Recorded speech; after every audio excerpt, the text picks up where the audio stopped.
Good evening, everyone. Today is Monday, March 28th, 2022. It's 6:30 p.m. and it's time for the joint meeting of the Board of Selectmen, Water Sewer Commissioners, and FAA. And the first order of business is this board stands for the Pledge of Allegiance. I pledge allegiance to the flag of the United States of America and to the republic for which it stands, one nation, under God, indivisible, with liberty and justice for all. Thank you. Item number 2 is the consent agenda. I think we wanted to pull out item C, but we can dispose of the rest of it. Board members, pleasure. What? Oh, we're gonna have item C do a presentation? Yeah, or item C, speak. Let me make a motion to accept A, B, D, E, and F on the consent agenda. Motion by Mr. Johnson. Is there a second? Second. Seconded by Mr. Sullivan. Any discussion on the consent agenda? Just real quick, Mr. Chair. Mr. Sullivan? We have an appointment to the Council of Aging, Nita Hickey. Just wanna welcome her on acceptance to the Council of Aging. Nice to have people new step forward and volunteer. Is Anita here? Oh, no, not here. Okay. Awesome. Thank you, Mr. Sullivan. And I'd also like to thank Jim Brinker for continuing as a registrar of the town. Okay, all in favor? Aye. Opposed? Unanimous. Thank you. Item 2C, the Webster Dudley Boys and Girls Club. Kristen Mayotte is here. And she'd like to ask permission to hold a toll booth on Saturday, May 7th, 2022, with a rain date of Saturday, May 14th, 2022, located at the town line. Ms. Mayotte. Thank you very much. Kristen Mayotte, 22 Southridge Road, and this is? Tyler Bailey, 32 Schofield Ave. I am the Deputy Director of the Boys and Girls Club of Webster, Dudley, and Worcester. Tyler is our Unit Director, directly overseeing all the operations of the Webster Dudley Boys and Girls Club. We just wanted to ask for your permission again this year to hold a toll booth in May for the purposes of raising funds for our club. As you know, and we mentioned last year, we actually have continued straight through since the pandemic started. We didn't close a minute of our doors. We were open the entire time. We did remote learning and provided childcare for essential workers. During that time, though, we suffered with being able to raise funds and having face-to-face donor relations. And so we were hoping that we would be able to, again, have the success of a toll booth. Last year was very successful for us. We're very thankful that we were able to do that, and we're hoping we could do that again this year. Thank you, Mrs. Mayotte. Board members? Anything? Nope. Okay, Chair will entertain a motion. Great cause, thank you. Okay, Mr. Chair, grant the Webster Dudley Boys and Girls Club permission to hold a toll booth on Saturday, May 7th, 2022. Rain date Saturday, May 14th, 2022. Hours of 9 to 12, is it, or 9 to 1? noon, 9 to noon, 9 to right? 12, right? 9 to noon. Yeah, 9 to 12. Second. Motion by Mr. Sullivan, seconded by Mr. Johnson. Any discussion? Hearing none. All in favor? Aye. Opposed? Unanimous. Thank you guys for coming. Thank you. Good Thank luck. you very much. Glad, thanks for doing that. All right. Now we go into new business, item 3. We have 3 items. Item 3A, Mr. Ruda. I think there's 3 commissioners here. Oh, okay. So we have 2 open chairs up here, and I'm happy to. I can pull the other chair up to the corner. Yeah, one over no, there I too. think Yeah. I'm happy to see my chair. We got 4. 4? 4, well, Michelle and I will just move into the audience. Okay, if the water sewer commissioners can come on up to the table, please. That's mine, okay. Get out of there. And what we're talking about here is the Water Sewer Infrastructure Finance Committee. They're gonna give us their report of findings, and Mr. Siganovich, and the board will accept the report or take any other action relative thereto. So, thank you guys, welcome. Mr. Chair, they have to open themselves as a We meeting. have to open our meeting? Yep, go ahead, Mr. Chairman. All right, I'd like to declare the March 28th meeting of the Dudley Board of Water and Sewer Commissioners open for the purposes of discussing this report. Why don't you open your meeting too while he's doing that? All right, now, what is it, March what? That's all I need to do, right? Is just declare 28th, it open. yep. All right, it's March 28th, 2022. I'll open the meeting of the FAA at 6:41. Yep, 6:41. guys. All right, now that we're all open, that's good. All right. Yes. Who would like to lead? Mr. Sigenovich, you want to like set the table for this, and then we will. Well, what I like to do, Mr. Chairman, chairperson of the Water Sewer Infrastructure Funding Committee, put together a report that kind of was a synopsis of what we had done, and I figure the folks at home can't see this, so if it's all right with you, sir, I'd like to just read this. I'll be quick, I promise. Okay. Please, thank you. The Water Infrastructure Funding Committee report of March 10th, 2022. And it goes on to say, to the honorable members of the Board of Selectmen and Water Sewer Commissioners, the committee has completed its work and respectfully submits the following for your consideration. First up is background. The May 2021 town meeting authorized the borrowing of up to $13.2 million to remediate PFAS contamination in the town's public drinking water system. While a portion of the borrowing was to provide for a temporary fix, $11.5 million was to fund the build of a PFAS water filtration plant and its necessary connections. Bless you. Background, the May committee work. The committee first met in December to tackle two goals. The first of which, Goal 1, gain an understanding of the cost impact on water ratepayers to fund the repair and improvement of water system infrastructure to meet state PFAS regulations. And Goal 2 was to explore alternative funding to ease the debt burden on the ratepayers. To meet these goals, the committee reviewed a May 2020 water rate study by Teague & Bond. We requested, received, and reviewed an update to the study in February 2022. This study maps the future of the water department as it relates to its capital improvement plan, current and projected debt, and current and projected revenues. The committee considered possible alternative sources of revenue, including state and federal funding. We examined the town's current and projected debt, as well as its projected supplemental revenues with an eye toward cost-sharing the new infrastructure costs with the town-wide tax base through the general fund or debt exclusion. The ability of the town to take on new debt with minimal to no additional impact to taxpayers was examined, but talk of replacing retiring debt was tempered by the prospects of Dudley Charlton Regional School District capital improvements and the need for a new fire truck. Deliberations included each member's opinion as to whether non-water system users benefit from a robust and safe municipal water system, or whether the system exclusively benefits its direct users. Opinions were mixed with solid points on both sides. Those arguments are not shared in this report because the water department is in a state of flux and opinions may change when the department's financial future is better known. The conclusion that did reach committee consensus is it's too soon to say if cost sharing with the townwide tax base is justified or even needed. Findings. The Teague & Bond report recommended rate increases of 5 to 6% each year through fiscal year 2027 to ensure department solvency while pursuing solid infrastructure updates that have been neglected for decades.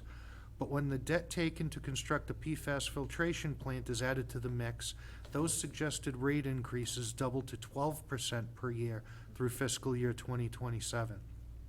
Teague & Bond assessed the impact and affordability of the 12% increases and determined it posed a moderate to high burden on the roughly 2,200 water system users. If the Water Sewer Commission votes to assess the recommended 12% increase, the water bill for the average family of four who today pays about $730 a year would go up by about $88 to $818. If the PFAS filtration plant construction comes in at $11.5 million, the first debt payment of about $500,000 would be made in 2024.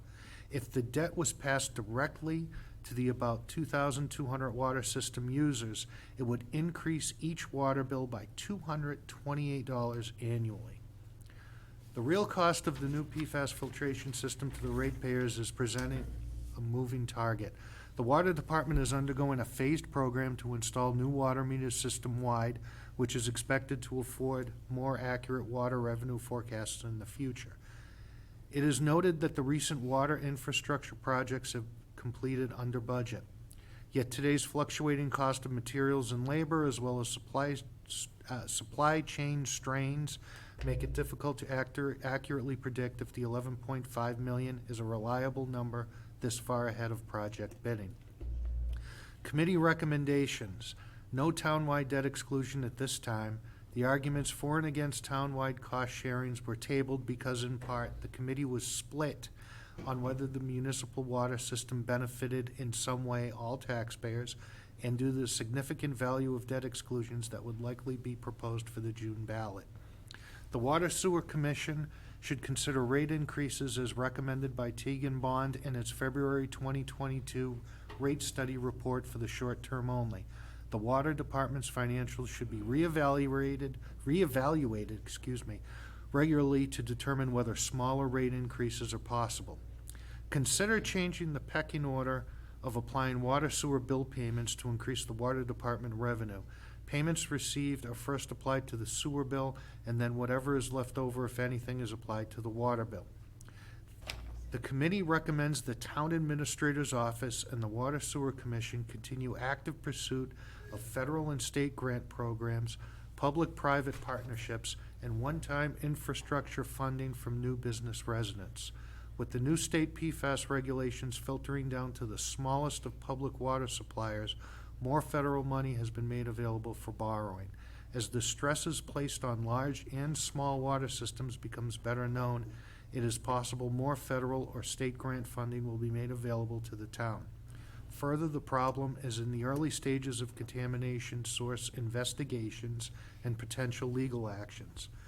Lastly, we ask the Board of Selectmen to change the status of the Water Infrastructure Funding Committee from ad hoc to standing, with the goal to reconvene every 6 months to evaluate the real cost and progress of water infrastructure projects, debt load, and department revenue. With each reconvene, the committee will report its new findings and recommendations as it relates to infrastructure funding and rate increases. In closing, the committee thanks folks in the Selectmen's Office and the Water Department for their cooperation and assistance with our work. And just to say who is on the committee, the voting committee members were Debbie LaPlaca, Michael Mayotte, Mark Landry, Robert Sullivan, Richard Carmignani, Kerry Siganevich, and ex officio members, meaning non-voting, were Jonathan Ruda and George Petrinos. Respectfully submitted, Debbie LaPlaca, Chair. Thank you, Mr. Siganovich. Well, first, board member comments before we go to, I'm gonna go to the chair of the Water and Sewer Department next. I have some, but I can wait. Okay. Scott? Well, first, there were some, I don't know, couple of problems in there, but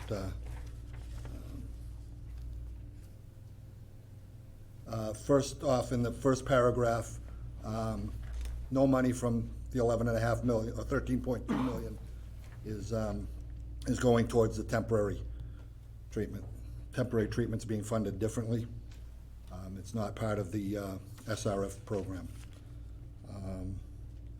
Down to the bottom, it was on the back page, back side, I'm sorry. It says the Water Department's financials should be reevaluated regularly to determine whether small rate increases are possible. Yeah, that's what we do, that's what we're elected to do. And we do that, and we take it seriously. As far as how the billing is applied to one side or the other, the bills go out and there's a water section and there's a sewer section. If a person pays it, both sides get paid. There's no pecking order as to how water and sewer bills are applied, as far as I know. I've never heard of anything like that, and I've been on the board for 20 years. I think it was a recommendation, not a, But there is no pecking order, current pecking order. But I mean, it is what it is. Obviously, we don't agree with at this time, maybe it is too early, because the payback on this isn't gonna come for a couple of years. However, the one paragraph that we do have, or at least I have an issue with, and I've spoken to one other member of the commission, is making the committee a standing committee. Basically, what that, it's at least my opinion that that committee was seated to do a job. It did its job.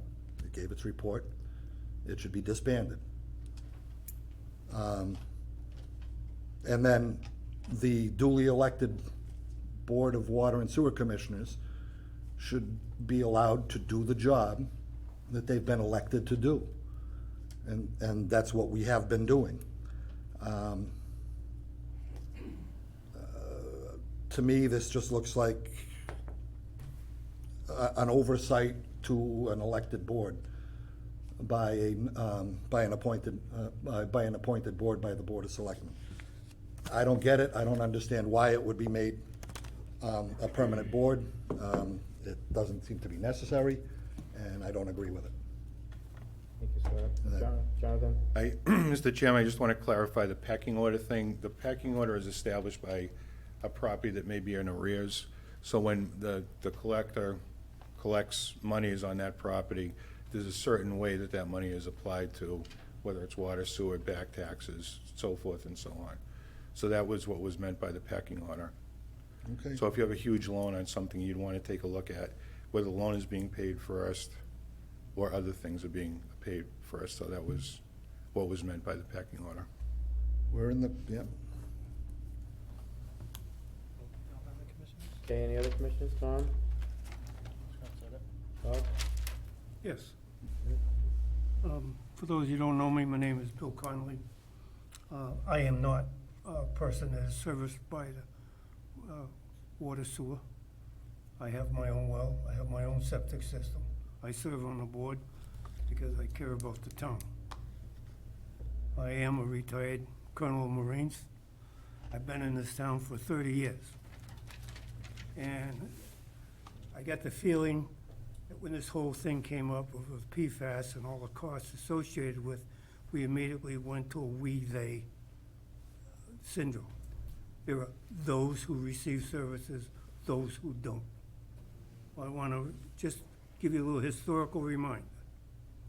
Fire departments in the United States started out as private enterprises sponsored by insurance companies.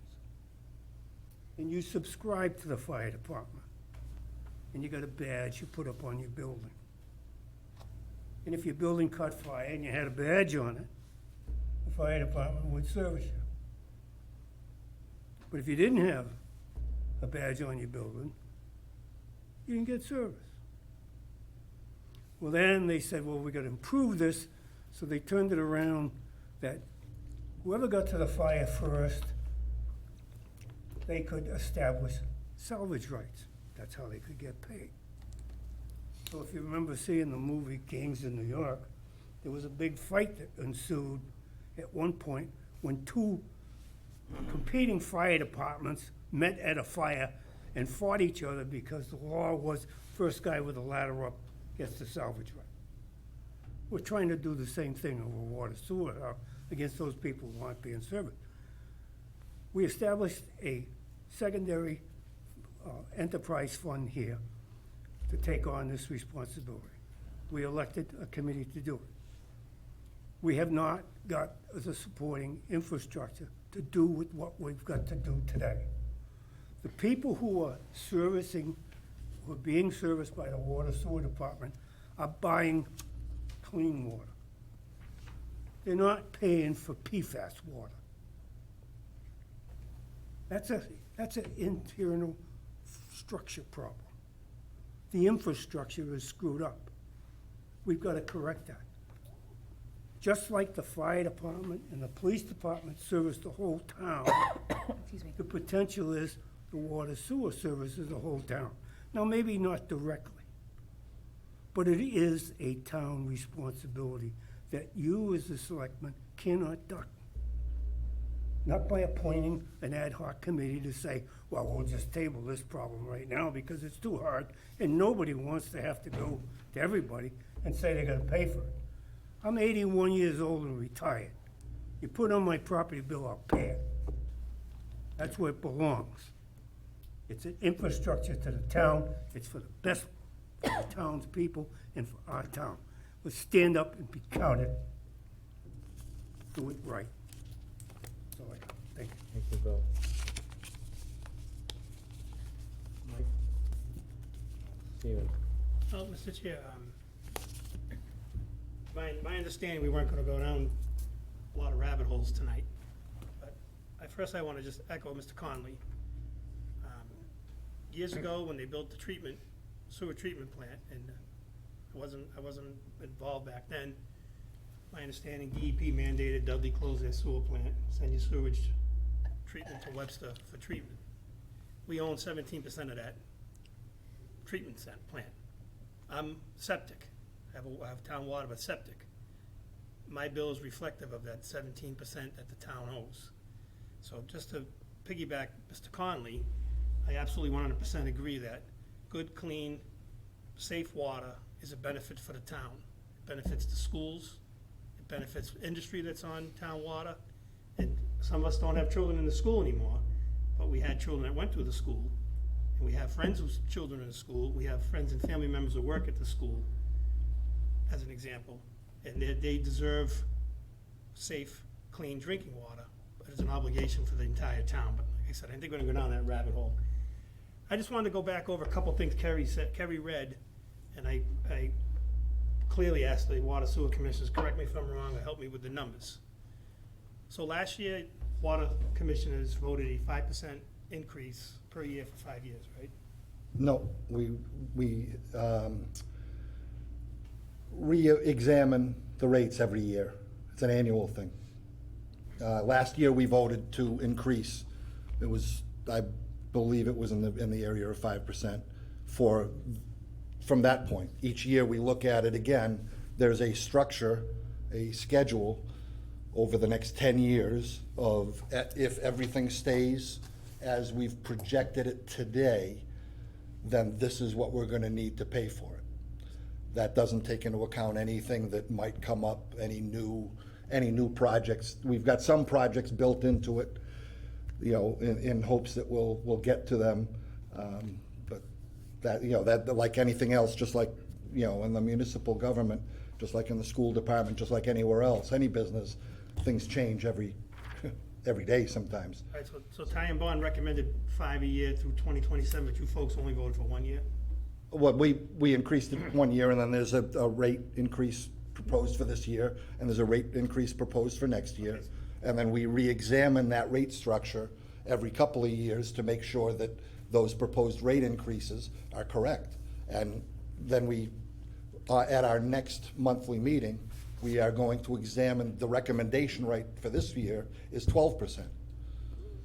If we are re-examining that, do our financials require that we raise it that much? Can we raise it less? Do we need to raise it more? But each year, we will examine that. And then every couple of years, every 3 years or so, we'll have the rate study itself redone to make sure that those rates are staying, that those recommendations are staying relevant and current. All right, so, and then I'm just slightly confused. So the 5% is already in place? In place, yes, that was last year. That established a new baseline? Right. So your public hearing next week Is it's like basically a continuation of the 5% is gonna last talk about what our rates are gonna do as of July Okay. 1st. So the report that Mr. Siganevich read, that for the PFAS infiltration is to double to 12%. So you're telling, or did you just say, your public hearing next week is gonna recommend a 12% raise even though we don't have the financials for the PFAS yet? 'Cause that you just said it's gonna be a 12%, but this here says 12%. Rate increase double to 12% through the year 2027. Right. So, I guess what I'm getting at, for people at home that are watching, should they be concerned that it's not gonna be a 5, it's gonna be a 12, without having the numbers in yet for the PFAS? I'm a water user, yeah, I'm concerned, absolutely. Well, no, I know you are, I'm saying for people that aren't here, people at home. That's a good assumption. Yes, that's. So your baseline is gonna be 5% more from last year, because it went up 5, and you're looking at 12 already, even though you don't have, you just said you don't have the numbers, the construction schedule. Well, what you want. for those particular projects, we have other projects that are already being done, and those have to be paid for. So the 12 won't even cover the PFAS then? Is it The 11 million? 12% has some in it in anticipation of those loans that are gonna come due. So we start building so that we can raise only what we need this month. this year, but we may have a year and two, if we roll that out, in 2 years' time, when that rate comes out, we'll be looking at a 20% increase, or 25% increase. So we increase it now, lessen the burden, make the burden less as we move along. So there's a pretty good chance after next Wednesday, we'll be paying 17% more for water than we were paying last year. No, 12% more than last year. 5 from, after. Well, 5 was the year Yeah, before, that's okay. from 2 years ago, yes. And that doesn't even take into account the full cost if the, Mr. Conley said, if the water filtration plant is put on the users. Right. And that doesn't take into account that something else may come up. We don't know. You never know when it's gonna come up. Can I make another comment? Bill? One of the problems with the town has been, we've kept the water sewer department going. I'm new to the water sewer department, just been on it for the last couple of years. But basically in the past, they've operated on a shoestring and they've tried to keep things going. Well, that catches up to you over time, and we're at that time. We not only are facing these improvements now, which are required because of PFAS, but you've got a bunch of pipes and everything else under the ground, part of your infrastructure. This needs to be replaced. We're having more and more breakdowns, water main breaks and everything else throughout the system. This is coming to head. So the nut out there is not just what we're gonna end up paying for PFAS. We're gonna have to pay to improve the whole system. And if we're gonna improve the whole system, we should be looking at ways to expand the system also and start encompassing those areas that we don't encompass now and bring them on. Because the only way this is gonna be reasonable in the future is if more customers are being serviced by it. But this is at a cost. It can't happen overnight. I just don't see you being able to do it with just fees to the users. I don't think that's feasible. So one last financial question then, and I take what Scott said before about being elected and having an appointed board overseeing their obligation. I believe they were chartered with a task, they did it. Now, do they stay ad hoc and review their report every 6 or 9 months based on information they give them? That may be the way to go as opposed to oversight. So I agree with what Mr. Zakowski said earlier. I don't think they should not have appointed oversight. They should just continue to be ad hoc. So then, like I said, just want to be clear. 17% does not encompass any monies, doesn't encompass the cost of the potential PFAS. That 2 years from now, you can go back and say you just said 20. The water treatment plant, what is in the current budget and current borrowings are the engineering for all of that, the engineering cost to get that plant designed. That cost is outside of the 13 million. Or I think it's 11. I know that we were allowed up to 13 million. I think we're at 11. We're talking about somewhere in the vicinity, but then we don't know with the cost of pipe and parts and everything else, the supply chain, who knows what's gonna happen? I mean, that's affecting, they're saying now water pipe, just ductile iron pipe, to do a simple project, what we did on Mason Road, that could be 2 years out, One last thing, and then I'll. just to get the pipe. Again, I agree with Mr. Conley. It almost pits, and it's no criticism of any individual or a board or a committee. It pits the we against they, because if the ad hoc committee is already worried, based on their report, about putting it on a townwide ballot because they're worried it's gonna run up against anything that the schools may request, I think this board anyway, has always accepted any other board's valid reason to go on a debt exclusion, override, ballot question, warrant article. And I think it should go out because it's not a we and they. People have the right to vote, for example, if the schools want the amount they were talking about, and then if these folks are looking for money for what they want, I think the people should have a right to say yes or no, because the bottom line, procedural question, the 5 water sewer commissioners will be the ultimate determiner if this goes on debt exclusion or on the rate users, or does that come to us to put on the ballot? I believe a debt exclusion question gets put on the ballot by the Board of So if you Selectmen. guys decide not to, what if water commission say, no, we're gonna put it on the users? Board of Selectmen can't step in and say, no, make it a debt exclusion. We put it on the users. No one else, That's, only you we five. have, or we go out for grants, or we try to find whatever sources we can find. And just, we deal with it. I mean, it's an expense we're gonna have to pay, and we do it. I know the selectmen have obviously the obligation to craft a debt exclusion question, but you folks could stop that discussion in its tracks at any time and just say, nope, I don't care what ad hoc said, we don't care, we're gonna put it on the users. And I know you're a user. It may be true that right now might be too early, because, I mean, the project's not even built yet. But at some point, the rubber is gonna meet the road, and we're gonna have to make a decision, where is that money coming from? Mr. Ruda. I'm glad the chairman agrees with the committee's recommendations that it may be too early, because that's all we're It may very well recommending. be.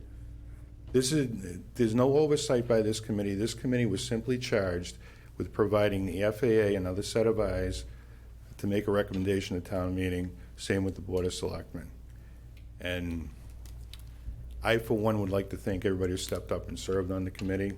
I think it's a good idea from once in a while to have another set of eyes take a look at a specific situation and provide a recommendation. People gave of their free time to study the riveting aspects of water and sewer infrastructure improvement and finance. Fun times. You know, the treasurer stayed several hours after work to meet. And we follow the example of the FAA, who is not an elected board, but certainly provides a recommendation to town meeting, and that's all this committee is trying to do. We don't have the power to, nor would we try to usurp the power to place something on the ballot or do anything more but provide our findings. So- One last one, Mr. Chair. I just trying to get to the 5% to 12%, that's all. I just wanna make sure You're after that me. number I just want to comment on gets defended. Right. Explain. Right, Ron, I understood. explain. Go ahead. And just Sorry. to elaborate on that a little more, it's, that 12% does include factoring in the treatment plant. So it's just, we know that there's gonna be a cost to it, we don't know what the actual dollar amount is at the end yet. So it was recommended that we, you know, through tie and bond, that we proceed with the rate increase and put some of the money into retained earnings, so when the debt does come along, we already have some money to put towards it. So that 12% does include the treatment plant. The 5 or 6% was the original rate increase based on the projects that were on the books before moving forward with the treatment plant.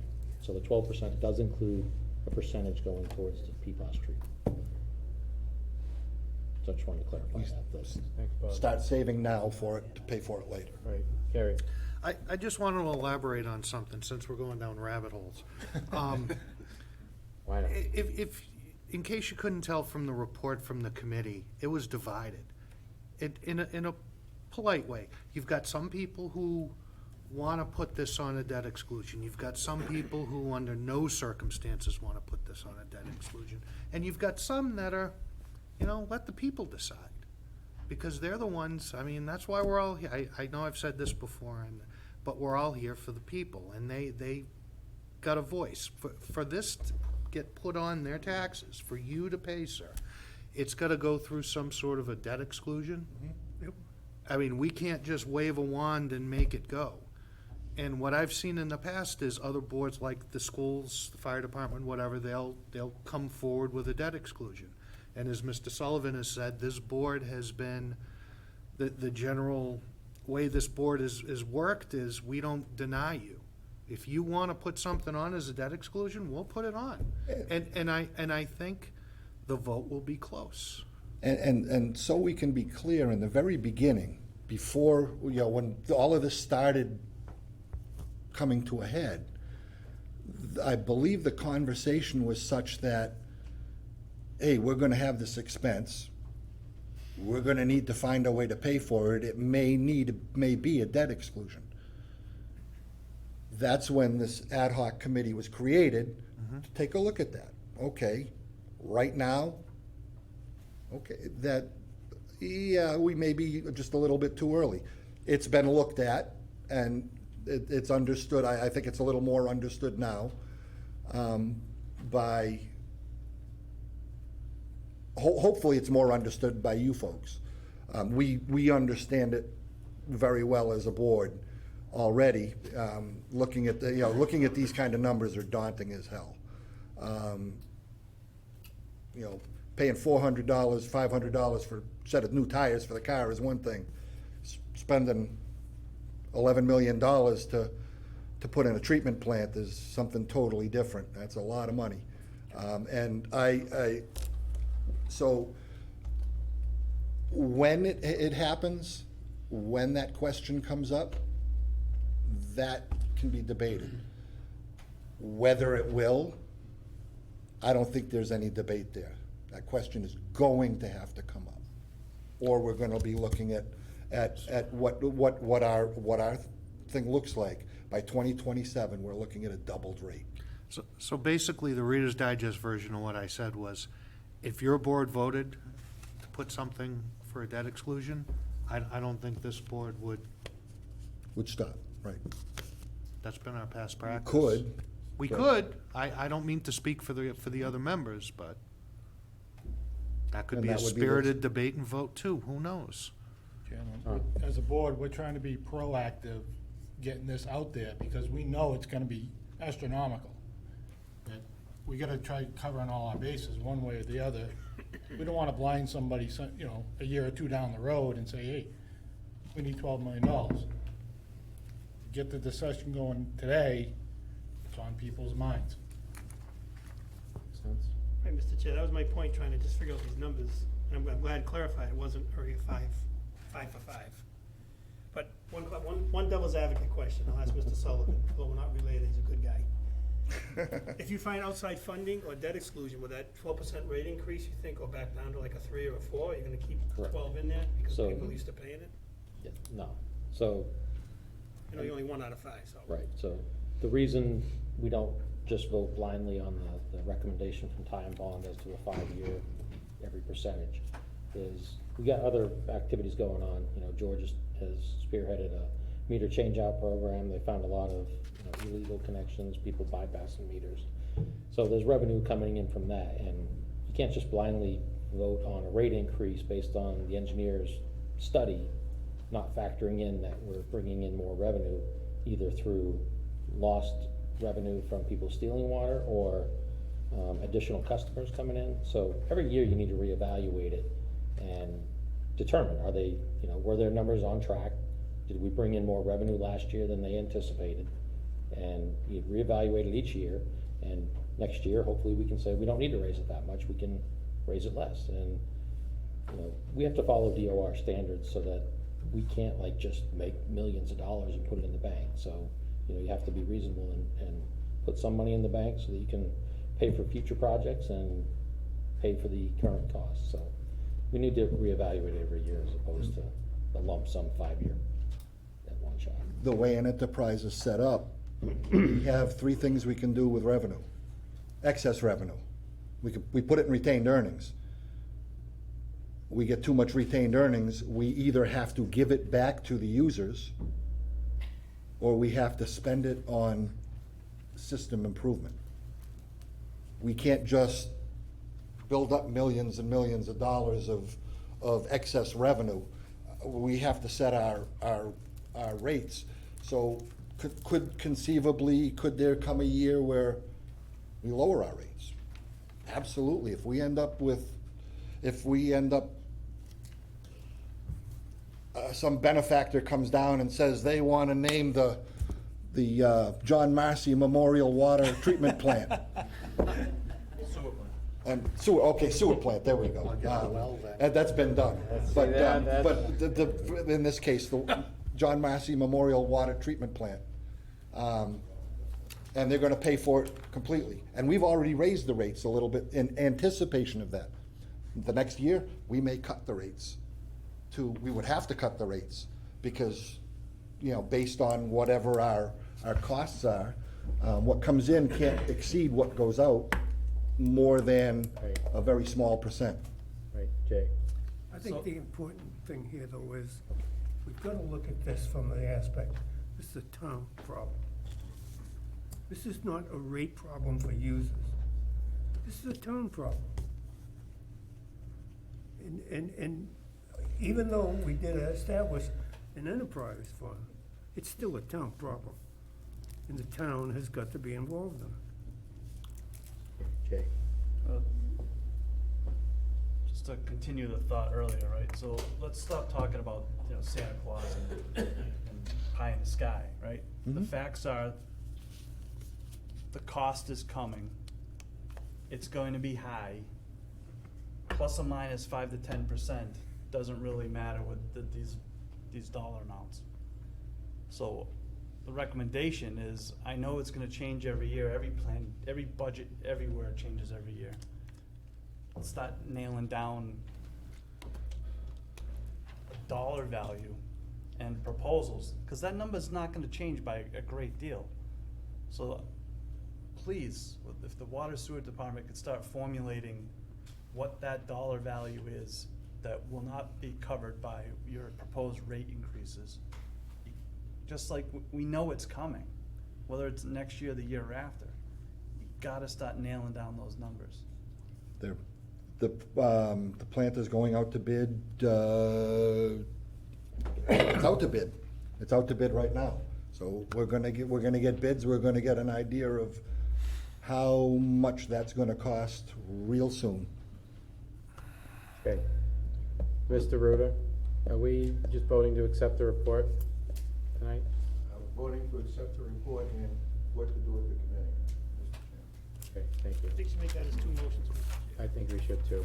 Even though in their report they asked for Board an members? action. What's the- Motion to accept the report. Motion by Mr. Johnson, Second for discussion. seconded by Mr. Sullivan. Discussion? Yep. Mr. Ruda, am I allowed to vote on this, or should I recuse myself because I was on the committee? I just don't want to do the wrong thing. That's a good point. I don't think there's any reason to recuse yourself. You had an opinion on the committee, you have an opinion on the board. Okay. Mr. Chair, Mr. Sullivan. my question in the discussion, I think we should wholeheartedly accept the report, but at this time delete the request to become permanent. A separate motion after to see if they want that committee to be ad hoc, or, because we accept the report, then it accepts the recommendation to be permanent. Is that okay with this motioner? So I'd argue that it doesn't entitle any recommendations made in the report. We're just accepting, is that what you mean? You're just accepting the words on the paper. But if you want to specify that so we don't get, I think we should specify, just, I don't have a problem. All right, Michelle, so take that last part out of Jay's motion, we'll amend it, please.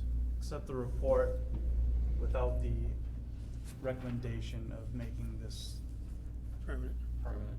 Second. Okay with the seconder, good. Any other discussion? Hearing none, all in favor? Aye. Aye. I'm Opposed? going to abstain out of an abundance of caution. All right. Does not change the outcome. 3-0, 1 abstention. And then, what about the other part? Mr. Chair, Mr. Sullivan? make a motion, we keep the Water Infrastructure Funding Committee as ad hoc to meet on an as-needed basis as information becomes available from water. Second. Motion by Mr. Sullivan, seconded by Mr. Johnson, discussion. And they can work with the administrator on scheduling, if they have to come up with something in a month, 6 months, whatever. All in favor? Aye. Aye. I'm going to abstain out of an abundance of caution. 3-0, 1. Okay. Thank everyone for their Thank work. you, guys. Good work for everybody on that one. Thank you, Water Sewer Commissioners. Water I know water you hearing guys next were- Wednesday, is it? Oh, yeah. No, it's Can you announce that? 2 weeks. You don't want a couple more? Yeah, there's a public hearing. Yes. It will be on, as soon as I can get my calendar up. 6th, 5th, 6th? That was accurate. That was accurate, though. Keeps You throwing have these some here, damn some here, texts some at me. here. Text pops up, I can't in hit the any middle. buttons. It will be on April 6th. Yeah. All right, so you heard that here, folks. April 6:30. 6th, Make a public motion to- hearing. Motion to adjourn the Water Sewer Commission? Motion's been made. Second. All in favor? Aye. Aye. Thank you, guys. Thank you all. Thank you. Appreciate it. Thank you. Good job. All right, item 3B, Bill Scanlon, our town planner, is here. Bill, you want to come on up to the table? He's going to talk about the Piasta Road acceptance plan. Okay. Hi, Bill. Good evening.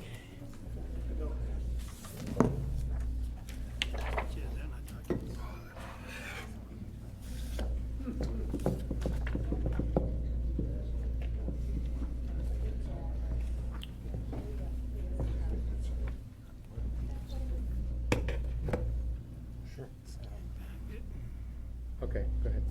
Thank you. As you probably know, the final section of Piasta Road has been completed, and it's ready for acceptance. The road has been inspected by the planning board's engineer and found to be complete. The planning board is in favor of closing out the subdivision because they believe everything has been done that was shown on the plan, and our engineer has confirmed that. So we believe it's time to bring the road to town meeting for acceptance. There's a very specific set of procedures that must be followed under state law in order for a town to accept a portion of a road. We've been following the guidance of town council in terms of making sure we do the proper procedures, because if you don't, if you fail on one step, the whole process would be invalid. So we're trying to make sure that we do everything that we have to do. So at this point in time, we have confirmed that the road is complete. We have the street acceptance plans. And so we're ready now for the Board of Selectmen to initiate the formal process for accepting the street. And according to town council, it states the Board of Selectmen votes its intention to lay out the way as public and refers the petition and layout plan to the planning board. So that's the step we're at right now. If you do so, the planning board will consider it at its next meeting, which is May 13th.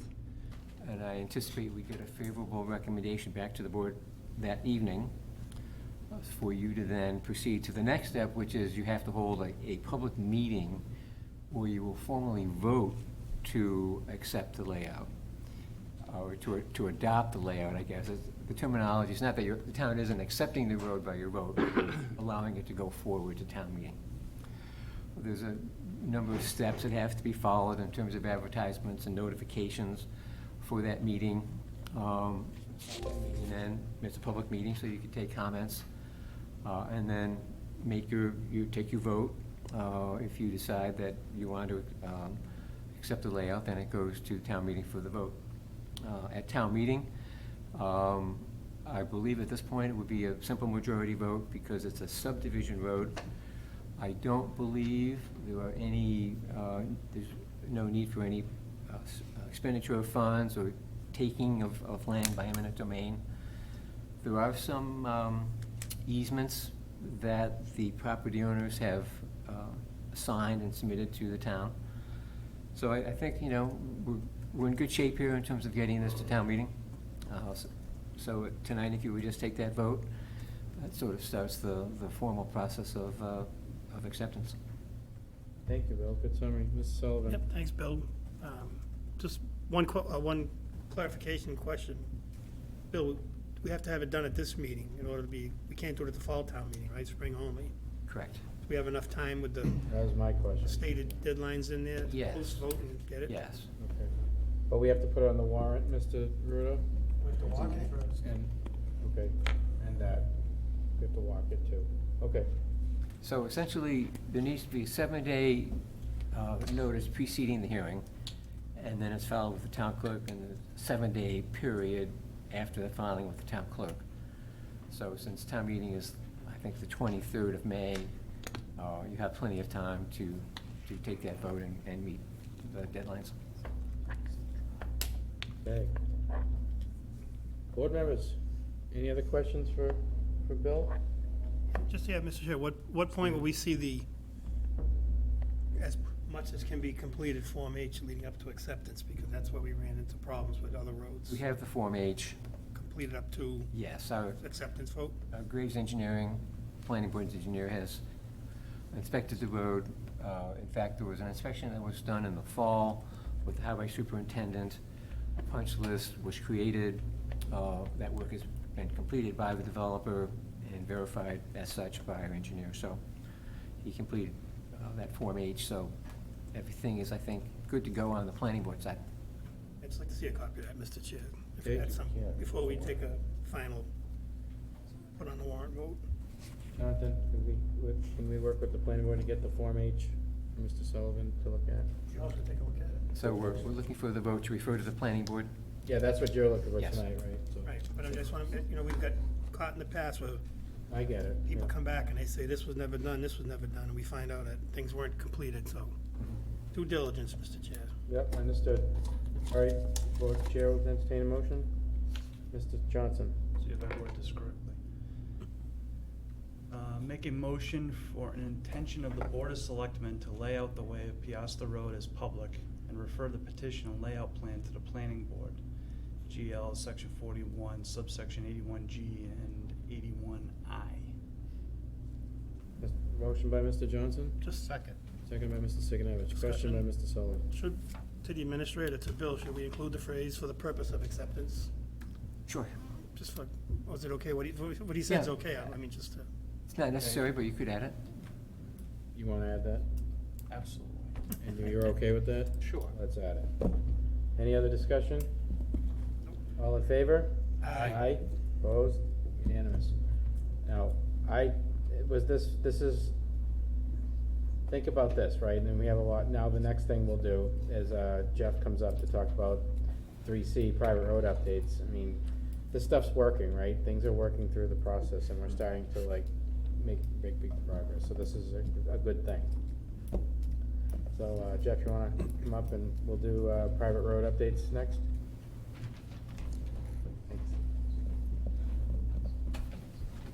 Thanks. Guys, thanks. Good evening. Who's that? So basically, just as an update to the private roads, as I'm sure everybody knows, there's three subdivisions that have been held as private roads.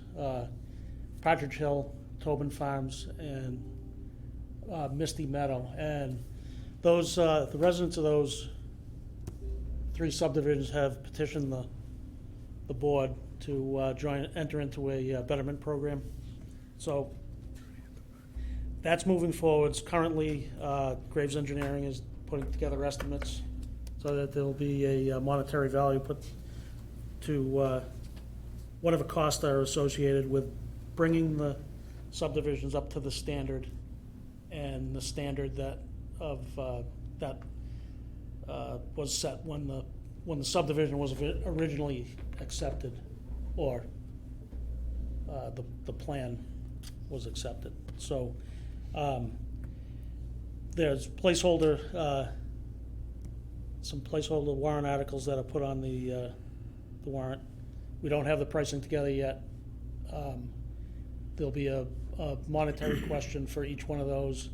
The cost to bring those up to the town standard will be put out to all of the residents, so they'll still reserve their right to change their mind if they so choose, but we would hope that they would move forward with doing the work. And it would be anticipated that these would be acted on this town meeting.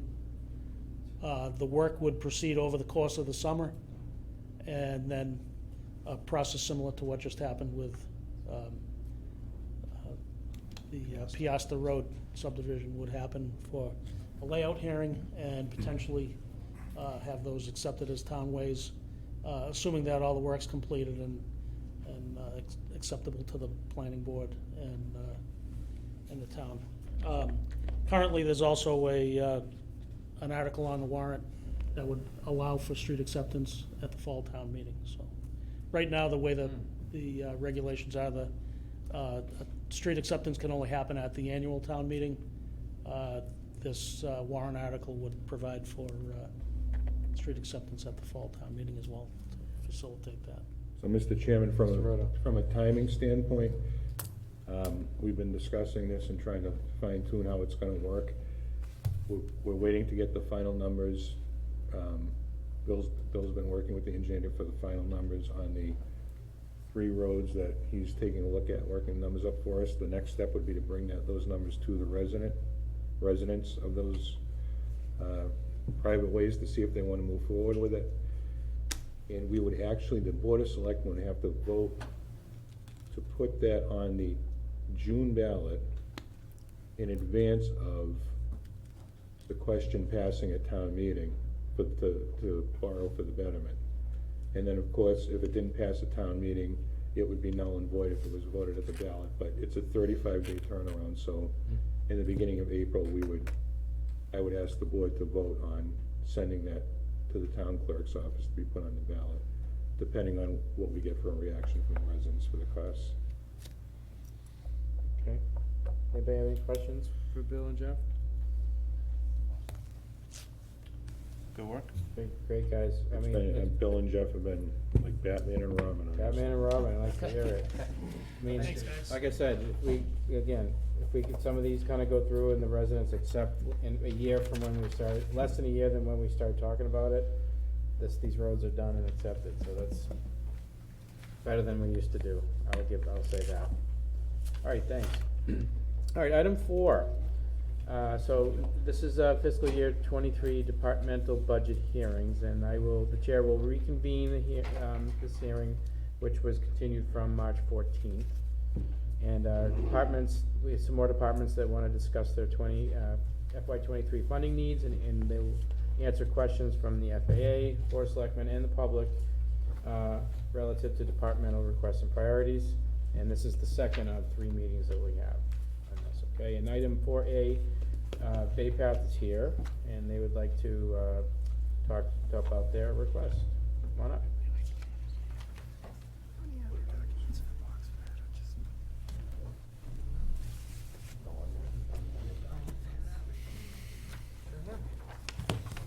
Guys, Good evening. welcome. Thanks for coming. Thanks for having us.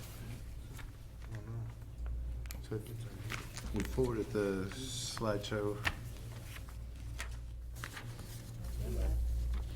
That's right. Well, that's coming up. I'm Kyle Brennan, the Superintendent Director of Bay Path. And I have Miss Irene. Business manager.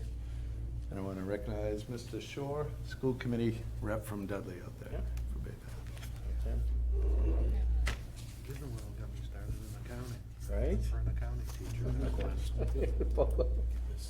Actually, that's a good tidbit while they're loading. Why don't you say that? Mr. Shore, I don't know if you remember or not, I had you for accounting way back in the You day. got a straight A, I still remember.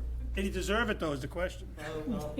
And then this one, you also got, they're both accountants because of what. Yeah. I got D's though, so. I don't think so.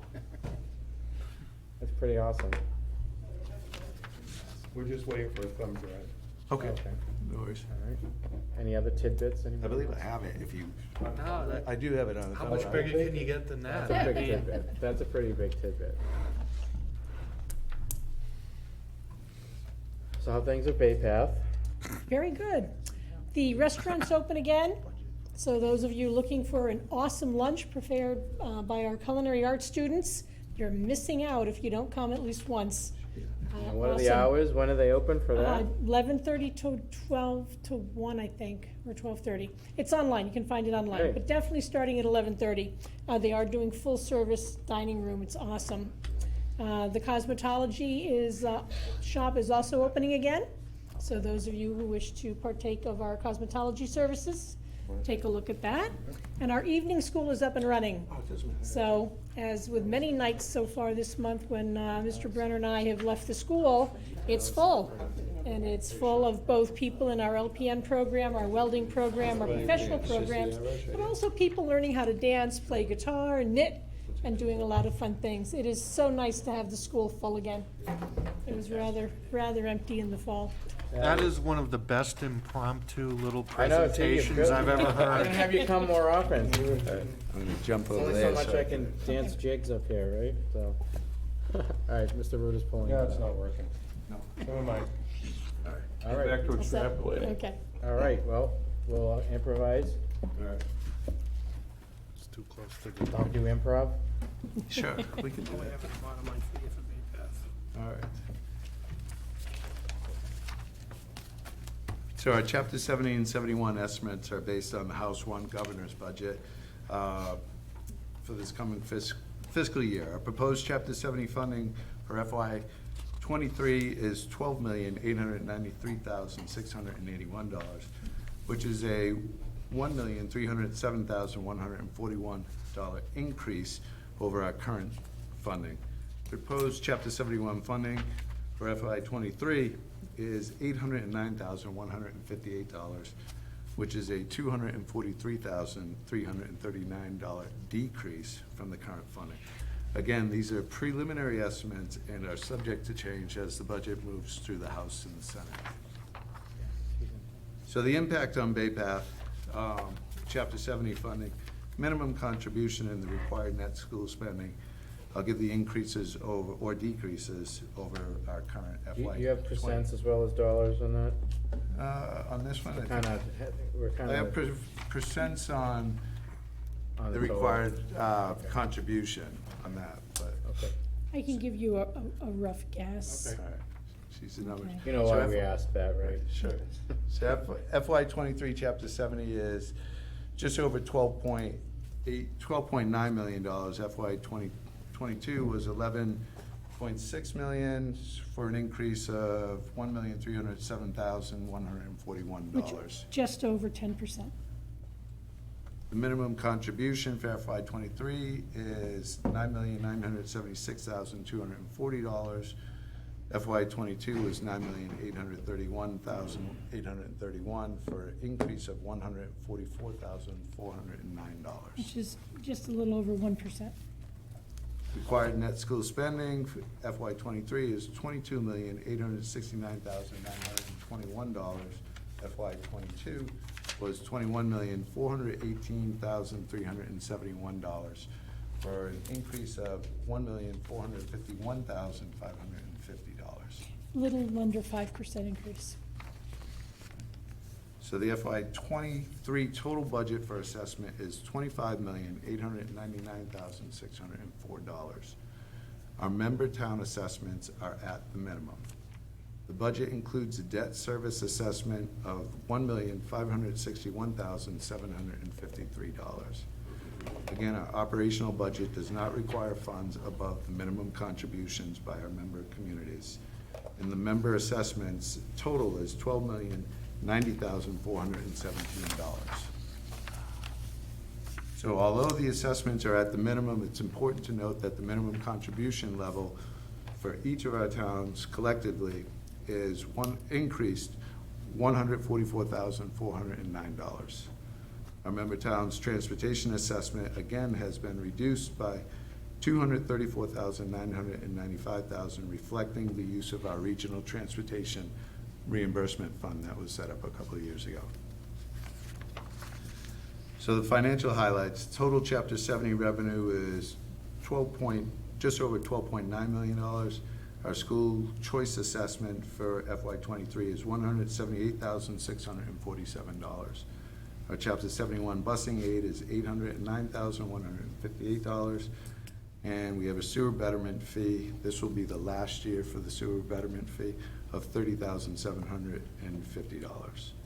And we propose to use $50,000 from our excess and deficiency to continue funding our OPEB liability. So the total budget summary is Chapter 70, just over $12.8 million. Our school choice assessment, just over $178,000. And our assessment minimum contributions is just over $9.9 million. We have no assessment above the minimum contribution, and we have our E&D OPEB transfer of $50,000, bringing our total operational budget to $22,741,274. Our transportation budget proposed for FY '23 is $1,565,827. Our Chapter 71 aid is $809,158. We apply a transportation reimbursement fund of $234,995, and that brings our transportation assessment for our 10-member community to $521,674. Our debt service building project, principal will be $775,000, and our interest is $786,753 for a total debt service of $1,561,753. Again, our capital, we have the last year of the sewer betterment fee at $30,750. Our FY23 total budget for assessment is $25,899,604. Add in the school choice assessment of $178,647. That brings our total operating budget and school choice to $26,078,251. So the budget highlights. Textbooks, supplies, and equipment. We'll be buying new textbooks for our social studies, which is part 2 of a 2-year program. On that, we'll be buying new textbooks for our science program, and 12 shop programs will be getting new textbooks, and it also accounts for any necessary replacements for lost or damaged textbooks. We've included, we've funded our supply and equipment accounts adequately to adjust for inflation. As you know, the cost of everything's gone up. So all of our programs, from our food for the restaurant to the lumber for carpentry and the welding rods and all the materials for all 23 of our programs. The state budget is capped at 4.5%. Inflation, we've accounted for closer to 6.5% for our supplies and materials for each one of our programs. We have several large equipment upgrades for our shops: advanced manufacturing, auto body, auto tech, computer-aided design and drafting, graphics, metal fab, and our web dev programs. For staffing, we're looking to add a full-time adjustment counselor. Currently, we have 1 full-time adjustment counselor. We have 1,200 students. That's a pretty high student to adjustment counselor ratio. The addition of 1 will cut that in half to 600 to 1 adjustment counselor. I'm sure you'll hear or have heard about the increase in social and emotional referrals in all of our schools. We're looking to add a full-time veterinary science teacher to our brand new program that we opened this year in partnership with the Second Chance Animal Services in Southbridge. We're currently staffed with a full-time veterinary assistant there. The addition of 1 will grow that program to double the capacity for our students. And we're looking to add a full-time equivalent electronic shop teacher to restore that program to full capacity as well. The past few years, we've seen a decline in enrollment. It reduced down to 1 teacher for a teacher-student ratio. The Explore went extremely well. We've doubled the capacity in there, and that additional teacher will help that grow to full capacity again. We've also included wage increases for our union and non-union employees in the FY23 budget, and I'm happy to say, again, our health insurance rates have had no increase. However, we did include an increase to account for the new employees as well as new ads, spouses coming on or coming off on that. For student supports, we have a significant programming from the Student Opportunity Act for increased social and emotional outreach, as well as professional development for all our teachers. We're increasing the offerings for MCAS preparation and remediation to help our students adjust for any academic regression they experience, even though we were in a hybrid, the remote portion, half of that year, we saw academic regression on some of our students, and we're increasing offerings to help our students who are struggling with classes as well. For FY23 freshman seat allocation, it's based on the district agreement that's in place, which calls for the total capital population of school-aged children of all 10 of our towns. That total capital population for all 10 towns is 17,687 students.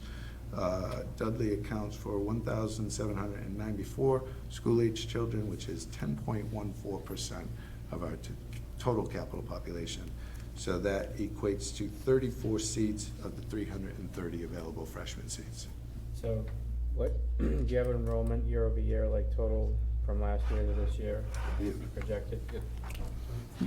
The next slide, which you cannot see. Sorry. So the next, foundation enrollment at Bay Path.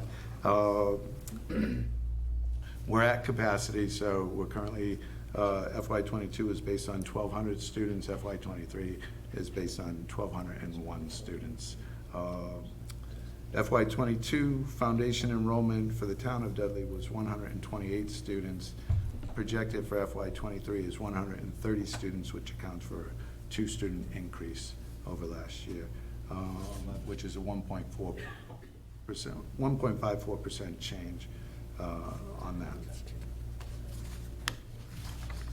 So the town of Dudley foundation enrollment, again, Dudley Charlton is the school. That's 1,588 students projected for FY '23. That's an 18-student increase over the FY '22. Dudley Charlton enrollment of 1,570. Bay Path FY '23 is 130, and '22 was 128, so 2-student increase. The total foundation enrollment, Dudley Charlton and Bay Path, is 1,718 students, which is a 20-student increase over last year, 1,698 students foundation enrollment. So the next slide, these numbers come right off the state website. It's the FY '23 required local contribution.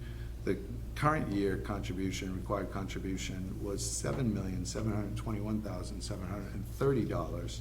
Municipal revenue growth is 3.67%. FY '23 preliminary required local contribution is $8,005,117. With the added increment to local contribution of $77,217 for an FY '23 required local contribution total of $8,082,334.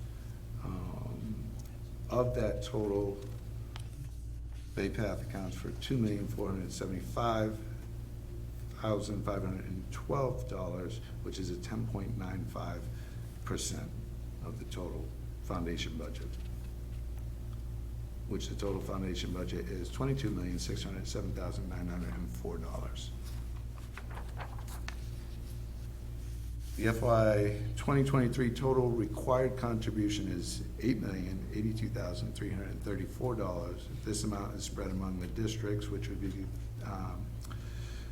Dudley Charlton as well as Bay Path. Again, Bay Path accounts for 10.95% in FY '23. FY '22, Bay Path accounted for 11.27%. So there's actually a 0.32% decrease over the current fiscal year. The required contribution for the Dudley Charlton for FY '23 is $7,197,338. For Bay Path, 10.95% of that is $884,996 required contribution. That's a $14,434 increase over last year. The next slide is a school attending children report, and we go back to 2013. Historically, we show all 10 of our towns, what's happening with the school age population, and the 1-year change for Dudley. In 2020, it was 1,967 school-age children, and 21-22. In 22-23, it's 1,794, which is a 173 student decrease in the fiscal year. So a pretty significant decrease in school-age children.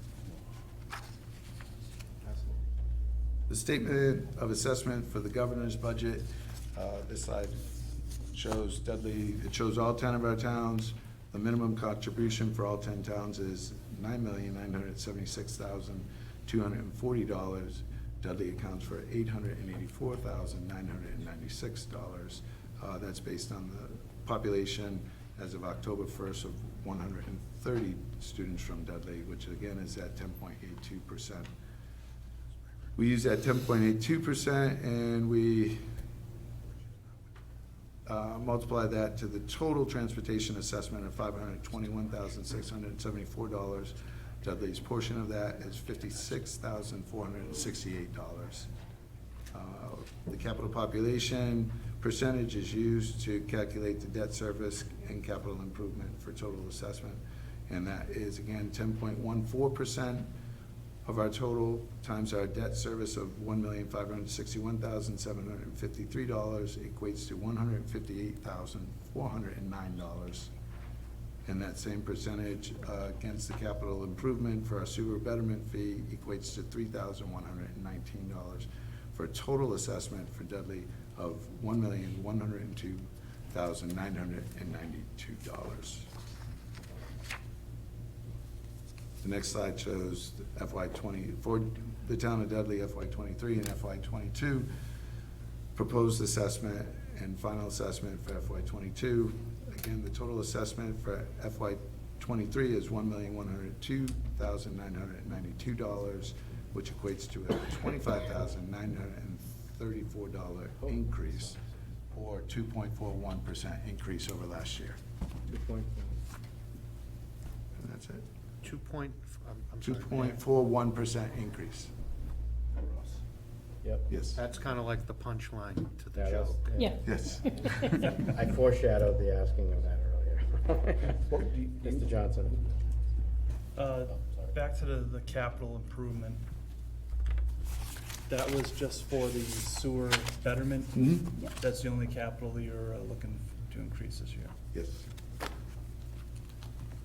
Well, not so much increase, it's just include, and it's the last year we'll include it. It's been part of this for what, the last 5 years, or? At least 5 years, I think. Yeah, something like So that. this is the last year for that. Is there a future plan on future capital improvements?